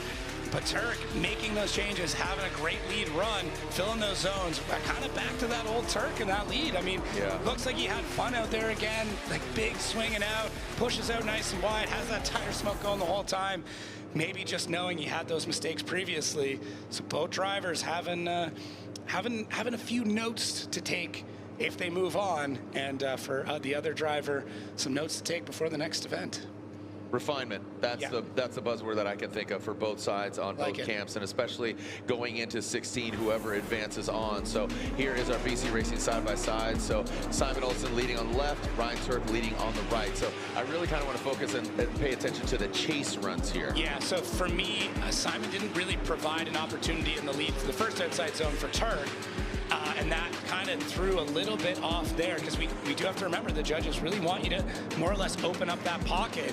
And then although Turk did lose a lot of proximity and did make that mistake in the second outside zone, he did try in the chase to kind of make up those points and keep a line throughout the other zones, and that to me I think it's important. Instead of trying to cut the track out, it's like, okay, I might be further back, but at least I'm still getting that line. Maybe I'm mirroring the angle. I just don't have that proximity. It's those three things you have to play in balance, and for a lot of drivers, they cut the line, they cut the angle to try and gain proximity. And you get rid of two things out of the three. That's a lot worse, in my opinion, than just getting rid of one. Yep. So. All right, the judges analyzing this one. Ryan Turk. So Ryan Turk in that Toyota GR Corolla. So taking a look. And there's Matt Sopa down the line. He is our starter during Pro, and then he is my co-host up here in Pro Spec. Jacob, you get to take a little breather. Yeah. Friday's a nice day for me.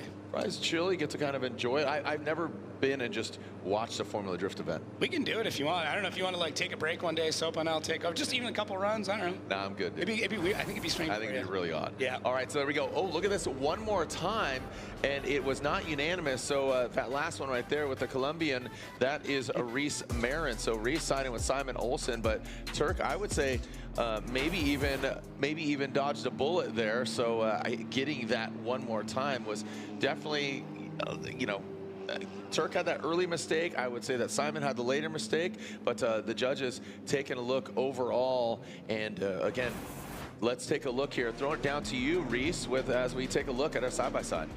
Yeah, we can see here that they're going into outside zone 1. You can see Simon is shallow in outside zone 1. Going into outside zone 2, we can see that there's a mess up with Turk. Doesn't really calculate his transition, kind of feel like he did it on his own. You see there's a huge separation here, and then going into outside zone 4, Turk does a really good job in the lead. Simon miscalculates outside zone 4. I felt that when it came down to it, all the errors, I felt there was more on Simon's side of it, but the judges felt that with everything that happened in 1 and in 4, they evened it out, so we're going one more time. Yeah, can totally see on that one, Reese. I mean, it's both drivers need to clean things up. Get it tidy, put those crumbs under the rug as we are getting through our top 32, and we will take a short break. 3 more battles left, because that's a one more time, but we still got Bakshi's versus Haley, RCP versus Dan Burkett. When we come back, more action here at Worldwide Technology Raceway.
GT Radio.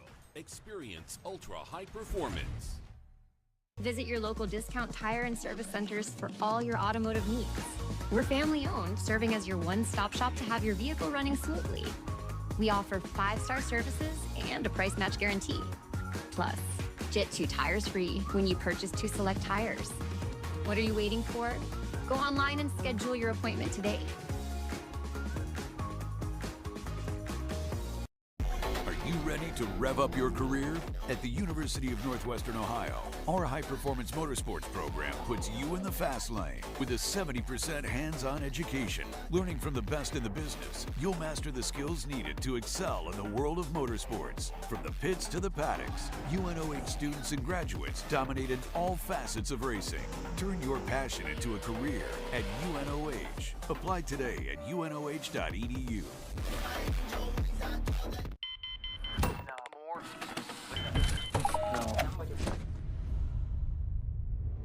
Is this it? This is it!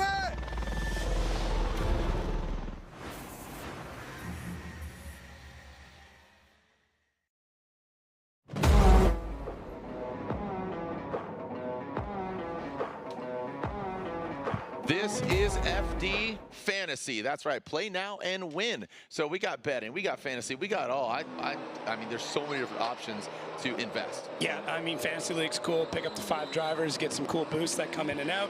You can take a look at the bracket, figure out what your team's going to be. I mean, really can kind of make that final 4 that you think it's going to be. Maybe throw a wild card in there and see what happens. So I've made my picks already. We'll see how I turn out in the Fantasy League. So, yeah. I don't think I'll do that well, but you never know. There it is. Vote now. Also, your fan favorite. So I'm gonna pull this up and see what this engagement looks like. So again, that's actually tapping into the link FLYPfantasy.com. So be sure to take a look at that. Yeah. I mean, if you like playing fantasy sports, this is a great way to just get into it. You know, no cost. I know. Like my buddy Swan and Creature and all those guys. A lot of the homies are doing it at home as it is. So now here's the engine. I think I think we all kind of do it. You take a look at the bracket. You say, oh, what if it went like this? I mean, there's betting pools. I mean, they're like, all right, here. You know, people put $100 at the top of the season, $20 at each round. There's a pool, right? I mean, there's so many different ways to do it. But Formula Drift wants to give you the platform in order to do it. Yeah. So here, so we thought we were going to advance on, but it looks like the drivers are ready. They got their fresh rubber underneath their vehicles. So Simon Olsen and Ryan Turk back at it. I would say, you know, I think Ryan made a pretty big mistake there, but they made mistakes in different portions of the track. Yeah. And I think, to my point earlier about forcing the judges to make a decision, and also they were both really good runs, but they both had those little mistakes that I believe do warrant a one more time. Yeah, completely agree. And you know, it's tough too. You got to get out of your head about it and just go back to driving. Go, okay, I did it. I've got another opportunity here, and we've already seen it with a couple of one more times where the next battle is just absolutely epic, and maybe that's what we get here. I also think it's interesting, Simon Olsen coming into FD, campaigning the Mark V Supra, right? Yeah. He doesn't abandon that, but he parks it because he jumps onto Odie Box's team. The knowledge that he learned driving for Odie and applying it now to the Supra, I feel like he's a different driver with this marriage of man and machine. So Simon Olsen out front, Ryan Turk drops that back right and looks more Dirt X as opposed to Rain X, that Toyota GR Corolla. Now that second outside zone, he struggles a little bit once again as Simon Olsen fills the second, now into the third, and out of that into the fourth outside zone and bring it across the finish line. Yeah, very, very similar to what we saw before. As you can see, the team there, a little bit of gas of what kind of just transpired, and really it's very, very similar to what we saw before, where in this case Simon Olsen on the first outside zone gets in with a ton of speed, but then pushes out of that zone a little bit early, and you can see that gets into the zone, and then Turk just kind of overshoots it, gets bathed in smoke, goes to that transition, once again missing that second outside zone, cuts that, back on throttle, finds the grip, third outside zone, one tire in, Olsen's way out front, transitions out, and then both drivers do a decent job through outside zone 4. It's a pretty big mirror replay there, so Turk got a little bit aggressive through the first outside zone in the chase, but Simon not as deep as he should have been, leaves that zone early. You know, one of those kind of balance mistakes. Yep. But we'll we'll flip things around, see maybe we'll get a different story on this run. One more time, a battle, the second half of this battle. Ryan Turk will now be out front, Simon Olsen in the chase position, so mistakes there getting disrupted, and that was just absolutely testimonial as we see Mr. Brian Hartsock. He works on the vehicle. He wires a lot of different vehicles there. Definitely a talented young man, Mr. Hartsock. So as Ryan Turk initiates across the nose of that Mark V Supra, the Toyota GR Corolla transitions.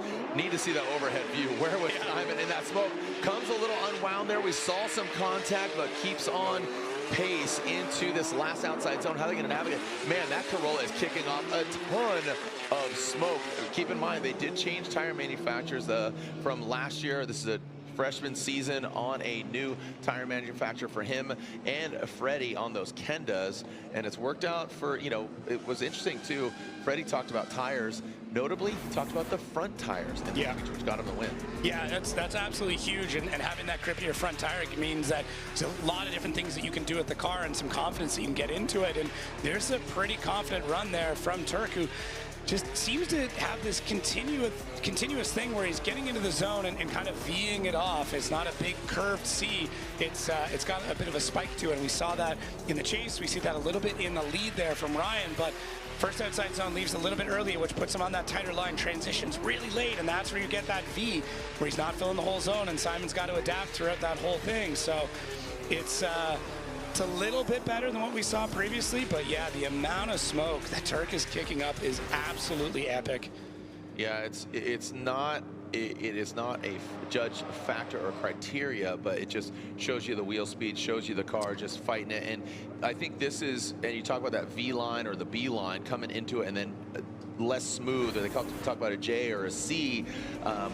These cars are gripping up and they're shooting out. You know, they have more side bite than what we saw last night with Prospect. Yeah, so balancing this out, first outside zone on lead, I'd probably give to Turk. I mean, second outside zone, pretty similar, although in this case, Simon's got a better chase. Third outside zone, really Turk's having to fight back through it, and then the separation gets pretty balanced there. So it's going to be a tough one. I don't think it's the way either driver knows how to drive or can drive. It's not maybe the best of their abilities in it, and they're either fighting with something mechanical or in their own heads about it a little bit, because that's the tough part. The battle between the years is so massive in this sport. Well, what's interesting here, too, is requesting them one more time. I would say it was pretty comparable, and I'm going to venture to say maybe even just a little more lacking than the first run. You know, the mistakes seemed that much more grandiose as compared to the first. So, yeah, you know, this is a tough call. If it goes either way, going into the 16, you know, they're going to do battle against James Dean. Right. So, all right. Go to the gym right now. Start sparring with each other, because you know you're going to go against the defending champion, four-time champion, second in points, James the Machine Dean. So yeah, either one of these guys could definitely be a battle against James, or you know, could be a contender against James Dean, but they're gonna have to rise, because we just saw a picture perfect run from James Dean. And look at this, Ryan Turk gets the victory overall, and Ryan Turk gets the win over Simon Olsen, and there it is. So high fives, handshakes. You can see Ryan Turk's team standing up, and as they stand up, Ryan Turk rises to the occasion. So Ryan Turk makes his way back with 2 battles left. And we have Odie Bakshis and Andy Haley, RCP, and Dan Burkett. That 4-11. Here it is, our Formula Drift Judges Review. Reese, down to you. So we can see here, once we're going outside zone 1, you can see Simon leaves outside zone 1 early. The hit happens with Ryan Turk, messes him up. That's what we see, the error going there in the chase. We do see that Ryan does hit the wall as well too. Comparably, when we put those two together, you see that Simon just does a huge error, throws Ryan completely off. The rest of the run is comparable as well too, but the biggest deficit was outside zone 1. Simon gets on throttle late, leaves outside zone 1 early, and that's the reason the Turk got into him, messed up his whole entire run, and we ended up going with the win, Ryan Turk. Okay, so more of a cause and effect there with Simon's, you know, lead not amazing. Turk did what he could with what he had. Yeah, he was right where he needed to be, and if Simon would have stayed longer in outside zone 1, we believe we wouldn't have had that contact, but we did, and the domino effect took place. Yeah, hey, I appreciate it, man. Thanks for the insight on that. Always learning something every day. Yeah, and it's just that. So Ryan Turk, he's going to need to really tighten it up. You know, again, going against James Dean, he's definitely a contender. He has it. He knows he has it. Just one of the most nerve-wracking battles is top 32. So as we move on here in our Rockstar Energy top 32, Odi Bakshis, whoa, buddy, that was a two-wheel motion. The dirt grabbed his car, threw it up. That thing looked like he was just about to set sail. And the Evil AutoWorks BMW, that was absolutely insane. That car is slamming down on his field suspension. And keep in mind, Andy Haley did not need to complete the run, but Odi Bakshis, a very talented driver, goes off course, rips up, throws it on two wheels, slams down. That was unreal. Yeah, that is not a representation of what Odi's driving is like. So we get back to our replay here. I'm really interested to see how this all came together. So Odi threw it always fast, has such a good launch, but yeah, just a little wide, just goes wide. That's all there is to it. I don't know if, you know, you kind of always want to think like, oh, maybe something else happened that caused it, but he didn't really get the tires lit off. Man. So I don't know. I don't want to make an assumption and say maybe something else happened before the incident, but the tires didn't really get lit off. He didn't really have the angle into it. He had tons of speed going in. Look at e-brake, starts to get the wheels spinning, but just usually the guy, there's full of smoke there. Yeah. There's usually a ton of smoke before they even get to that point. And for Odi, that just didn't happen. So super strange as that car taking a big bit of damage. Limping his way back. And this is a season where Odi Bakshis really focused on his program. You know, previous years he's campaigned another vehicle along his side in Pro Spec. Again, Simon Olsen, you know, campaigned his vehicle the last couple of years, and now it was just him. Him and his team. He's brought in Justin Pollock as a spotter. Amy's contributing still as well. Talking about his wife, she's won Spotter of the Year multiple times. Very talented, very intelligent, and you know, obviously that communication level is very high from household to racetrack. But with that carbon Kevlar kit being thrashed up, I assume that's going to be all she wrote, and that is it. So very, very unfortunate for Odi Bakshis. You don't want to lose that way. But I think you're right, Jacob. You spotted that smoke or lack thereof and not getting it lit going into that first outside zone. So very unfortunate, but you know who's stoked right now? Again, you don't want to win, but a win is a win. As we clear up the track, get the dirt, get the tire debris, the carbon Kevlar, all of it. Andy Haley will get the win, and this is going to be a bye run for him. Yeah, there's a fair bit of luck that's involved with this as well, and sometimes you get that little bit of luck. You know, you get to make it into that top 16 ceremony, you get to hear your name and the fans cheer, and that can build up some more of that momentum, and then you have a really good run through the rest of the event. So maybe just that little bit of luck for Andy Haley is what he's going to need to start pushing through. And I mean, his next battle will be either Rome or Dan, so won't be easy either way. But yeah, let's see. So this looks good. Already got the tire smoke going, grabs the e-brake to get the car settled, gets back on throttle, and the car just doesn't bite. And then, yeah, wow, you can see just how much energy goes through that car to bring that corner up. And like good all job. Three wheels. I think just the dirt wheel was touching the ground. Yeah, almost a pirouette at that point. And good job for Andy Haley for being aware and doing that. Can feel that. You could just read it. The body language is painfully obvious. You think about everything they go through just to show up to these events, and then they go through practice, and they you know, things break, and they put in all the work, and then all of that leads up to one run, and you make a couple 100 feet down the go, and hit the dirt, chuck the car, and that's it, all that work. What did I say right before their battle? I said top 32 is one of the most nerve-wracking battles. And this is why, because it could just go south so quickly and not make it in top 16. Because once you make it through 32, not only, it's not just about the driver intro and all that, but you know, it's not the driver intro, it's just the advancement, it's the confidence booster, it's moving on. So we have one more battle left, but let's throw it down to Lorette Nickel. Lorette, we're feeling it. We're feeling the emotions up for him up here in the booth. I know you're taking stock of everything that just happened. What are you processing at this moment? Yeah, I mean, it's such a fine line. There's pieces of the track missing there, and I went probably to ride the outside line, which is something that can't happen with the condition of the track right now, and it just grabbed the tire and and pulled it right off the wheel, and it sucked me into the off the track. So yeah, I'm absolutely gutted. We were in a position to, I felt like, win the whole event. The practice was going really well, and just, you know, there's a very long time I sat in the car before this battle. There was a commercial break, then a one more time, and I think I just, you know, pushed it just a little too hard, lost maybe a little bit of muscle memory, but at the same time, the visuals seemed fine. So it's just, yeah, the track is tricky when there's a little bit of concrete missing there. So yeah, just absolutely gutted.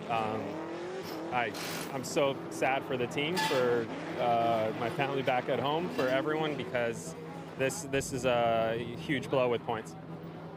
Odie, thanks for speaking with us. Jared. Just looking at it at speed at 100%, it looks violent. I mean, it looks, again, we always reference skateboard tricks. You just said an impossible there, Jacob. I'm feeling for him. We're all bummed for him. Andy Haley sits and waits, and he talked about it, you know, sitting, waiting, commercial break, this, that. You know that's going to potentially happen. When it's go time, you got to be on. And like you said, I mean, look at that, taking evidence back, looking more like Jurassic Park, and, you know, kind of an adventurer right there. What do they call it when you dig for bones? Archaeologist. Yeah, so he looks more of an archaeologist than he does a drifter right now. Digging for treasure. Yeah, this is how it goes, though. You've got to meter your approach coming into it. As he said, he wanted to go for that full wide line, and this, you know, the difference between what just happened to him and potentially winning this battle is a couple of inches. That's really it, because, you know, you get on the throttle a fraction of a second, 100th, you know, 1,000th of a second earlier, and you dig out of that, and then a little bit late, that's what ends up happening. But let's keep things rolling. Top 16. This is how things are coming together. One more battle left, or we have a bye run and then a battle, but LZ and TLO on that left-hand side. Trenton Beecham versus Jack Shanahan. Connor O'Sullivan versus Jeff Jones. Manoa versus Dylan Hughes. That should be a fun one. Frederick Osbo versus Connor Shanahan. You got Matt Field versus Chris Forsberg, two homies. They're going to be repping that Neft vodka. And then you got James Dean versus Ryan Turk. And then now Andy Haley versus RCP or Dan Burkett. That will be our final battle. So there's Andy Haley in the Evil Autoworks BMW, the Drift Wizard, with some sorcery. Maybe put a spell on Odie Bakshis and harness the power of the dirt to come up and grab him by the wheel.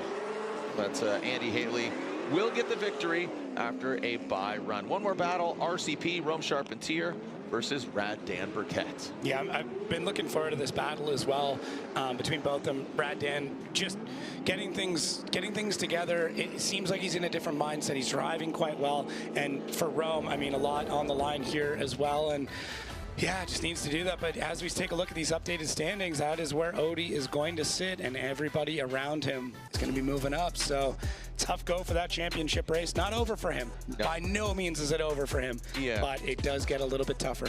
After this, 3 more rounds. We are at round 5 of 8. After this, we got Seattle, we got Utah in chronological order, and then eventually LB2, Long Beach 2, and a fellow New Hampshire gentleman and gal. So talking about them, they're both from New Hampshire, down to Lorette. Yeah, from the Granite State, and Ryan Turk and James Dean are having a conversation. Gentlemen, I'm sorry, I'm going to interrupt you. James coming over to congratulate Ryan, and they're going to be matching up in the next battle. And Ryan, it was a weird one for you, and some things you're going to reset and do differently for top 16 battle. Yeah, that was just I was just talking to Simon about it. I can't believe it was judged that way. I totally understand, because from a driver perspective, how they judged it is exactly how I felt in the car. So I feel like we did get very lucky with how that was called. But I mean, Simon's a great driver. I knew he was going to be tough, and for a top 32 battle, these never get any easier. And yeah, we'll just take it, try to keep the momentum going, and clean up my lead lap a little bit. That second one had a couple mistakes, and just try to go back to what my the first battle's lead lap was, which was for me, that was probably my best lap of the weekend so far. So best lap of the weekend, and we're looking for more momentum. Ryan Turk moving into top 16. And Ryan said it, I think we were just talking about, he said it very honestly. He says, this is the way it's judged, this is criteria. Hats off to Simon. This is the way it went. I'm stoked. So here we go. One more battle left. RCP and Rad Dan Burkett. Whoa! Wrong turn there for RCP. Dan Burkett going for it. Oh, what is happening? Hey. Final battle and final push. Literally, these guys are going for it. That was... Heads are falling off. That was interesting. That was... I really need to see the replay because at first glance, it just looked like Rome over-rotated, drove off track. But was there some sort of contact? Because Dan was coming up pretty quick. So let's see. Rome there, and then, yeah, big dive, body check, and Rome it looks like Rome's trying to throttle out of it to keep things going, and it ends up pushing him off track. So the next question is, where did Rome initiate? Is Dan coming in too hot? Did Rome slow down too much? Initiates. Didn't look like he was offline. It looked like he was getting them lit. So did Rome get back on throttle at the right time, or did Dan come through? And this is one of those scenarios that drivers were asking about in the drivers meeting to get some clarity on, and of course it ends up coming up in battle. So we're gonna need to to kind of understand how this all plays out, because that was really interesting. As we take a look here at that track map where that first outside zone is. So there is going to be a momentum change on that initiation, but ultimately judges looking for the drivers to get back on throttle before outside zone 1. If you are doing a decel as well, you're already at angle. So let's see, this is where it is quite bright out, but let's see if we can spot anything on the decel lights. So we're seeing, I mean, Dan is coming in hot, that is for sure. Rome gets that car out to angle. See that e-brake pull. Rome is back on throttle there before the first outside zone, but Dan is still coming at him hot. Yeah, so that's how that ends up playing out. Now Rome, Dan's still kind of in the side of it. I don't think he was pushing him at that point, but either way, Rome is trying to throttle the car out. So that contact looks like it happens into the first outside zone, but from first glance, at least from my side, it does look like Rome is back on throttle through that from our previous camera angle from that slow-mo. So it's a lot going on with that scenario. And comp timeout? Question mark? I mean, Dan Burkett's just going for it. Take a licking and keep on ticking. So where this comes into play is the judges will have to deem it who's at fault, and that will then dictate how the timeouts may be used. So the driver that is at fault has to call his comp timeout. The driver who is not at fault is given that 10 and could potentially call another 5 on top of it, giving him a lot of time to be able to get the car fixed. Now, fingers crossed we don't have to go 15 minutes because this is our last battle of the top 32. But we'll see what these drivers want to do and see what the judges think of who is at fault in that incident. So Dan Burkett is at fault. We are hearing from the judges. So Dan Burkett, he was in the chase position. He is at fault. So as you just elaborate further there for you, Jacob, Dan Burkett, if he wants to get hands on the car, inspect the vehicle, he would need to call his competition timeout. And RCP, Rome Charpentier, is allowed a complimentary 10-minute assessment of his vehicle and would not have to utilize his competition timeout. So here's another look at it. So RCP, Rome Charpentier, and the BMW leading. So initiates, lights up, doesn't look like he's off, doesn't look like he's slowing too much. Yeah. And Dan Burkett gives him a little hip check and sends him. They want to make sure that Rome is on throttle before the contact, which in this case he was. He was on throttle before he even gets into the first outside zone. Dan just has a really a high closing rate, a differential in speed. He's getting in there pretty quick as we're seeing Rome now going back out to the hot pits.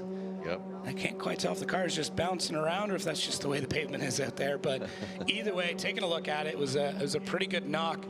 Dan, in this case, would need to call his comp timeout. So, yeah, Rad Dan, I mean, given your added deficit, it might be of interest to call it. I mean, he's feeling confident, the car is good. All right, so, I mean, yeah, this is kind of a last-ditch effort here, but we'll take a short break. When we come back, more action, the final action of our top 32 here at Worldwide Technology Raceway, round 5 of the FD Championship.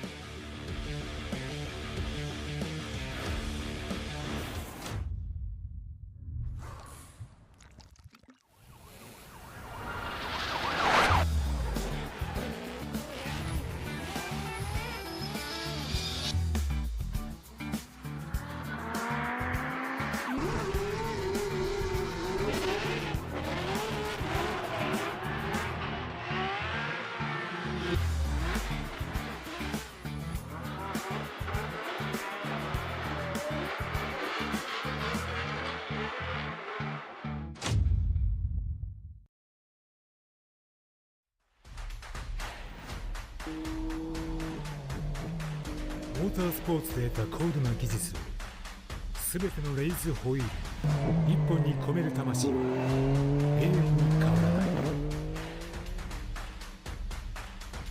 ビヨンド・ザ・レボリューション。The concept is racing。Made in Japan. Breed. New Fast Orange Body Wash was formulated specifically with mechanics in mind from the #1 brand in heavy-duty hand cleaning. You never know what you're getting into when you're working in the shop. The new body wash takes care of everything from my dirty hands, arms, and face to simply make me feel clean all over. Tiny wax beads help get the toughest dirt out, while also taking care of the strongest automotive odors like fuel, oil, and exhaust too. It's ideal for those areas of skin that are exposed to grease and grime during the day, but gentle enough to use all over your body. Find new Fast Orange Body Wash at O'Reilly Auto Parts.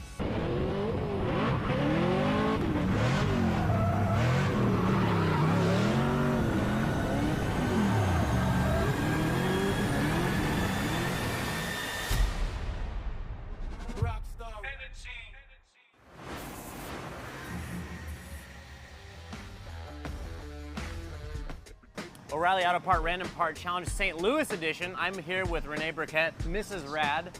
Renee. What's up, Dylan? What is this? Solenoid of some kind?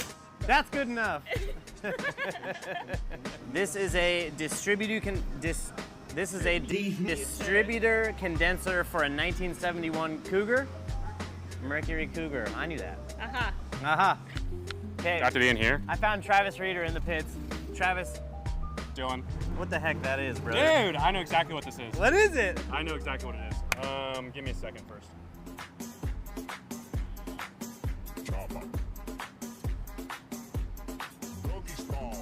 This has to be definite maybe. So obviously I don't think this is, it might be, does it take in electrical current or does it like? Brother of mine. I can't give you any hints. Dude, I want to phone a friend, dude. Yeah. It's hard. Call your dad. Dude, so I've seen this show before, okay? And there's been times where I'm like, I know exactly what that is, and this time I don't have a goddamn clue, got you dude. something sick. I don't have a goddamn clue. You came out really confident though. I like that. You know what it is? I'm useless. It is a distributor condenser for a 1971 Mercury Cougar. Wow. Brother. Well, I'm useless. This interview is useless. I figured we haven't seen Odie struggle in a little while, so we might as well try again. Odie, O'Reilly Auto Part Random Part Challenge. What do we got? This reminds me of my first car in the side of the distributor. Did I get it? I mean, it's yeah. It's a distributor condenser out of a 1971 Mercury Cougar. Okay, I definitely didn't have a Mercury Cougar. That's okay, I wouldn't guess that either. Inside a distributor, I remember seeing these things. This guy knows. Yes. See, I had a feeling he was gonna get it. I'm a tinkerer, man. Yes. Victim number 2, St. Louis O'Reilly Auto Part Random Part Challenge. Ken, what the heck that is? This is some kind of resistor? Final answer? Good enough for me. That works. It is a distributor condenser for a 1971 Mercury Cougar. I would have never guessed this. Neither would I. Why do you have random ass parts from random ass cars in this case? So that you can struggle, my friend. God. Has anyone got this? My dad knew what it was immediately. Carlos knew what it was, and then I didn't have a clue. Generational gap. Yeah, carburetor activities. Yeah, I wouldn't know anything. Thanks, Ken. All right, thank you. A diode or a capacitor for yeah, you're just gonna make me look real dumb right now. I mean, this is a distributor condenser for a 1971 Mercury Cougar. Yeah, no one's ever gonna guess that. Kerry nailed it immediately. Like he was no way. He was gonna spit a part number out, dude. He was like, you told him. I did not, bro. No. I didn't even get it No near me. way. There is 100. I didn't know what it was either. I didn't know what it was. My dad immediately knew.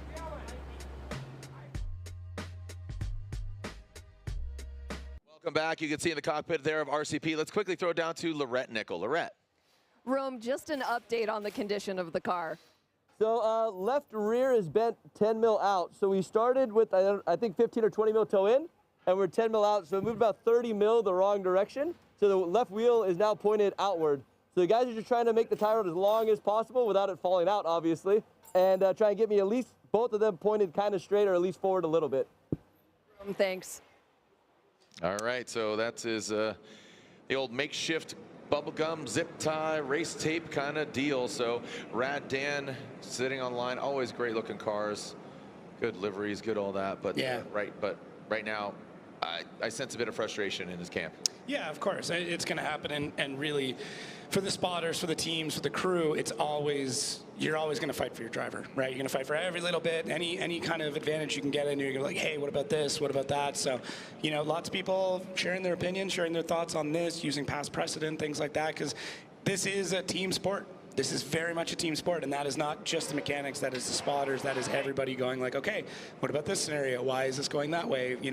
So cool to see, lots of fun behind the scenes. Yeah. And technology is our friend. I mean, if you think back to 2004 to 2025, technology is our friend. Now, this has been accumulated data that we're going to have Reese Marin elaborate on. So I'm just going to throw it down to you, Reese. What are we looking at here as far as momentum, decel, and this outside zone 4? Yeah, so in the driver's packet, we definitely put out there that you can see that there is a small momentum change in outside zone 1 prior to going into it, outside zone 2, and you can see in outside zone 4 as well, too. The reason we have this up is because, we do understand that some people think, oh, well, there's a little bit of slowing down or there was a momentum change in certain areas. As you can see here, especially in that last battle, we were definitely trying to see, was there anything like that? We did see that Rome was setting up his car, which he was allowed to do that going prior into outside zone 1. So that's why there could have been a little bit of what some people would have thought was a decel, or there was a settling movement there. So this is just to kind of give clarity that we are aware that, they are going to have maybe a momentum variance going into particular these zones. This is the map that shows that, so then this way you can be on the same page with us. And again, that is denoted by you can see those red lines, obviously going to that last outside zone 4, that was the thickest of them all compared to going into 1 and 2. But that decel area. So, all right, we are 15 battles thoroughly completed, or I should say 15 and a half at this point, because we saw the first portion of that. We saw RCP lead, Rome Charpentier, Dan Burkett go in, contact was made. The judges decided that Dan Burkett was at fault. RCP talked about the modifications courtesy of the Supra getting in the side of him and now working the vehicle out. So we have a half a battle left if we get a decider on that and who advances on, but forging our top 16. Yeah, it's interesting, and really the mental game now of Dan. Can he get himself into a good place? Can he, you're going to be heated. Whenever you're deemed at fault for something, you're going to get a little heated.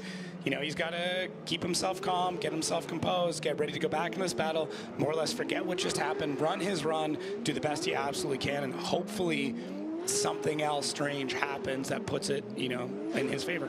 Force an error out in the back position of RCP.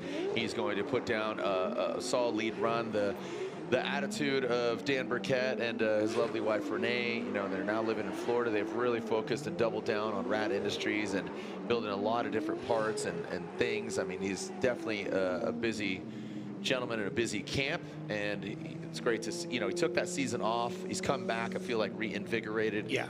Definitely has a lot of fan base, internationally. I go and talk to a lot of different drifting fans, and it's always great to hear like, I love RCP, or I love Dan Burkett. It's always great when you hear different competitors. It's not like, all right, James Dean. Yeah. Obviously, no offense to James, but it's an easy one. He's four-time champ, the only four-time champ, defending champion. But when you get just these other drivers, I like Rad Dan. Yeah, and Dan's done a lot for the industry. He's developing a lot of really unique parts specific to drifting, the 2J platform.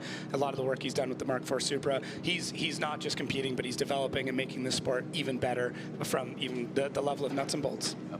And RCP, a busy man as well, going over to Indonesia, Southeast Asia, and he's again, a lot of these drivers really give back, almost like a drifter philanthropy.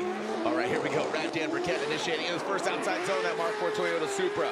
good, clean initiation, just really turning on the smoke machine into the second outside zone. So RCP brings it on, and he's back there quite a bit. So he is definitely fighting those banged up gremlins underneath the vehicle. Now coming to last outside zone 4, really almost tapping that wall, putting down one solid lead run. Is that enough? RCP back there quite a bit.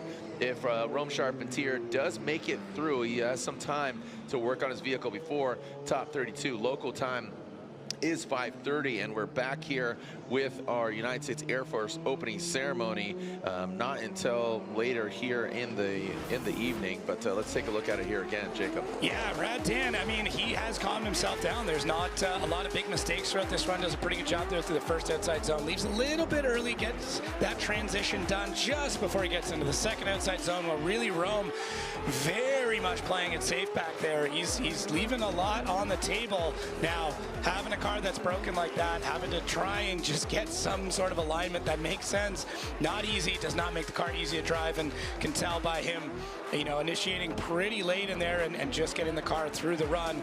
Well, Rad Dan out front throws down a solid run, and that's the part that kind of hurts, is that Dan is putting down a great lead run here, and if things don't go his way, it's such a missed opportunity because of a mistake by not getting that speed right on initiation on a previous one. So Rome limping it through, and really for Dan, it was a great run, and yeah, whatever happens here, it's just unfortunate. Right out of the gate too. Yeah. You know, it wasn't outside zone 4. It wasn't, so just that contact really disrupting the flow of the run as we get that overhead view once again. This is second run, so this is Rad Dan initiated. Look at Rome. I mean, really failure to launch. He is fighting that car. He is trying to hold on, and to be honest, it might be enough. I don't know. There's a couple things that I was looking at with the chase. Is when he actually initiated and how far back he was. Like, the term inactive chase is a tough one. It's kind of a term that holds a lot of weight and not one you very much want to apply. But for Rome, that car is not in great shape. Him just getting around the track, in my mind, is a bit of a win. He did leave some time on the table as well, and they made the decision to try and just repair instead of replace. So, yeah, interesting. We're getting a side-by-side on this. I mean, I might, either way, we got some dinner coming up, so I'm gonna have a long conversation with the judges on this one. But yeah, just the overhead view tells a lot of the tales, because Rome does get through this run, but it's not ideal, to say the least. So yeah, it's really interesting how this all came about, because really Rome just need to kind of throw that run together, put something on the board in order to get through. So talking about breaking cars, well, breaking bread here. If whatever, regardless of what scenario comes out of this, Rad Dan, you know, I would say at maximum it would go one more time or Rome. I don't think Dan would get the victory here. Dan is hopefully kind of best case scenario praying for one more time. Yeah, and really judges, you know, looking at that initiation to see if that car, you know, did initiate, because if not, that's pretty big on the behalf of Rome. So just a interesting way to potentially be wrapping up top 32 here today. And it never fails. I was like, oh, cool. We have our second to last battle. And usually something happens on the second to last, but it didn't. But now it happened in the last battle. So look at, I mean, we are really routinizing, fine-tooth comb, like Spaceballs, comb in the desert. It's the late initiation they're looking for on Rome, because you have those giant 3-2-1 lines there, and the driver needs to be initiated by that one line. So it becomes a question of, did Rome get the car to angle? Is he drifting by that final line? And it's strange, because the car starts to come into angle, but there's not a lot of tire smoke. He really slow rolled into it. And you can see the judges here now scrutinizing this. They're really digging in, taking a look at those replays and trying to understand how this all played out, while we all sit and wait to understand what is going to happen here in top 32 and how that is going to form our top 16 after our break. Yeah. I mean, we got nowhere else to go. No. Got nowhere else to go, and we have some time. I mean, our national anthem opening ceremonies isn't for another 2 hours and 15 minutes. All right, so where does drifting begin? It does, from that angle, it looks a lot more like Rome is getting the car out. there are some angles that look maybe less definitive. So it's, yeah, it's definitely an interesting one. So let's take a look at Rome's car. 3, 2, and yeah, it is really, really rough. It's splitting hairs, man. It's splitting, you know, 1/16 of an inch at this point, but it is a tough one. Okay. I couldn't imagine sitting in those cars right now. I mean, Dan hoping, wishing that something's going on, and Rome trying to understand why it's taking this long. And here it is. So Rome Charpentier gets 1 vote, 2 votes, and 3 votes. And we've seen plenty of replays. So at this time, I'm going to throw it down to Reese. He requested to elaborate on this, and rightfully so. Reese. Just to elaborate here, like we did see the hit on the first half of the battle. What we were definitely doing the replays on to try to get clarity is, did Rome initiate by the first line? After we reviewed it quite a few times, he just barely initiated right when he needed to. We were just trying to make sure, because if not, we would have ended up running it back again. But we did as much as we could on the replays to definitely get an answer, and Rome did initiate just barely in time in order to keep it all legit and avoid from having that not initiation rule hit him in the head. Wow, wow. I mean, that's a bold and smart play in some ways, but it almost bit him. Yep. All right, so there we have it. Our 32 has come to a completion, and there is our top 16. So Adam LZ, so, you know, coming into this round of competition, the 1, 2, and 3 was Frederick Oslo, James Dean, Adam LZ. Adam LZ had a bye run in 32, so we have not seen him go head-to-head just yet. But Adam LZ, we'll see him in top 16. He'll be going against TLO, Tommy Lemaire, a rookie. You got Trenton Beecham versus Shanahan, Connor O'Sullivan versus Jeff Jones. You got Hiroya Manoa, who knows this track, loves this track. This is where he gained a lot of attention, going against Dylan Hughes. Then on the other side of the bracket, Frederick Osbo, who leads the championship. He'll be going against Connor Shanahan, who seems to be rising to the occasion. You got Matt Field versus Chris Forsberg, the OG. And then you got James the Machine Dean, currently in second, again, defending champion, going against Ryan Turk, who narrowly got that victory over Simon Olsen. Then you got Andy Haley, who got handed the victory after Odie Bakshis unfortunately got gutted, hit the dirt, jumped up on 3 wheels in the air. It was sensational, made the highlight reel, but does not advance on. And then finally, here we are, RCP taking out Dan Burkett. So we'll see you guys in a few. Local time, 5:34, so just about 2 hours, 7:45 local time for our United States Air Force opening ceremonies. Jacob, throw on your beanie, go sweat it out with the fans, and we'll be back here at 7:45.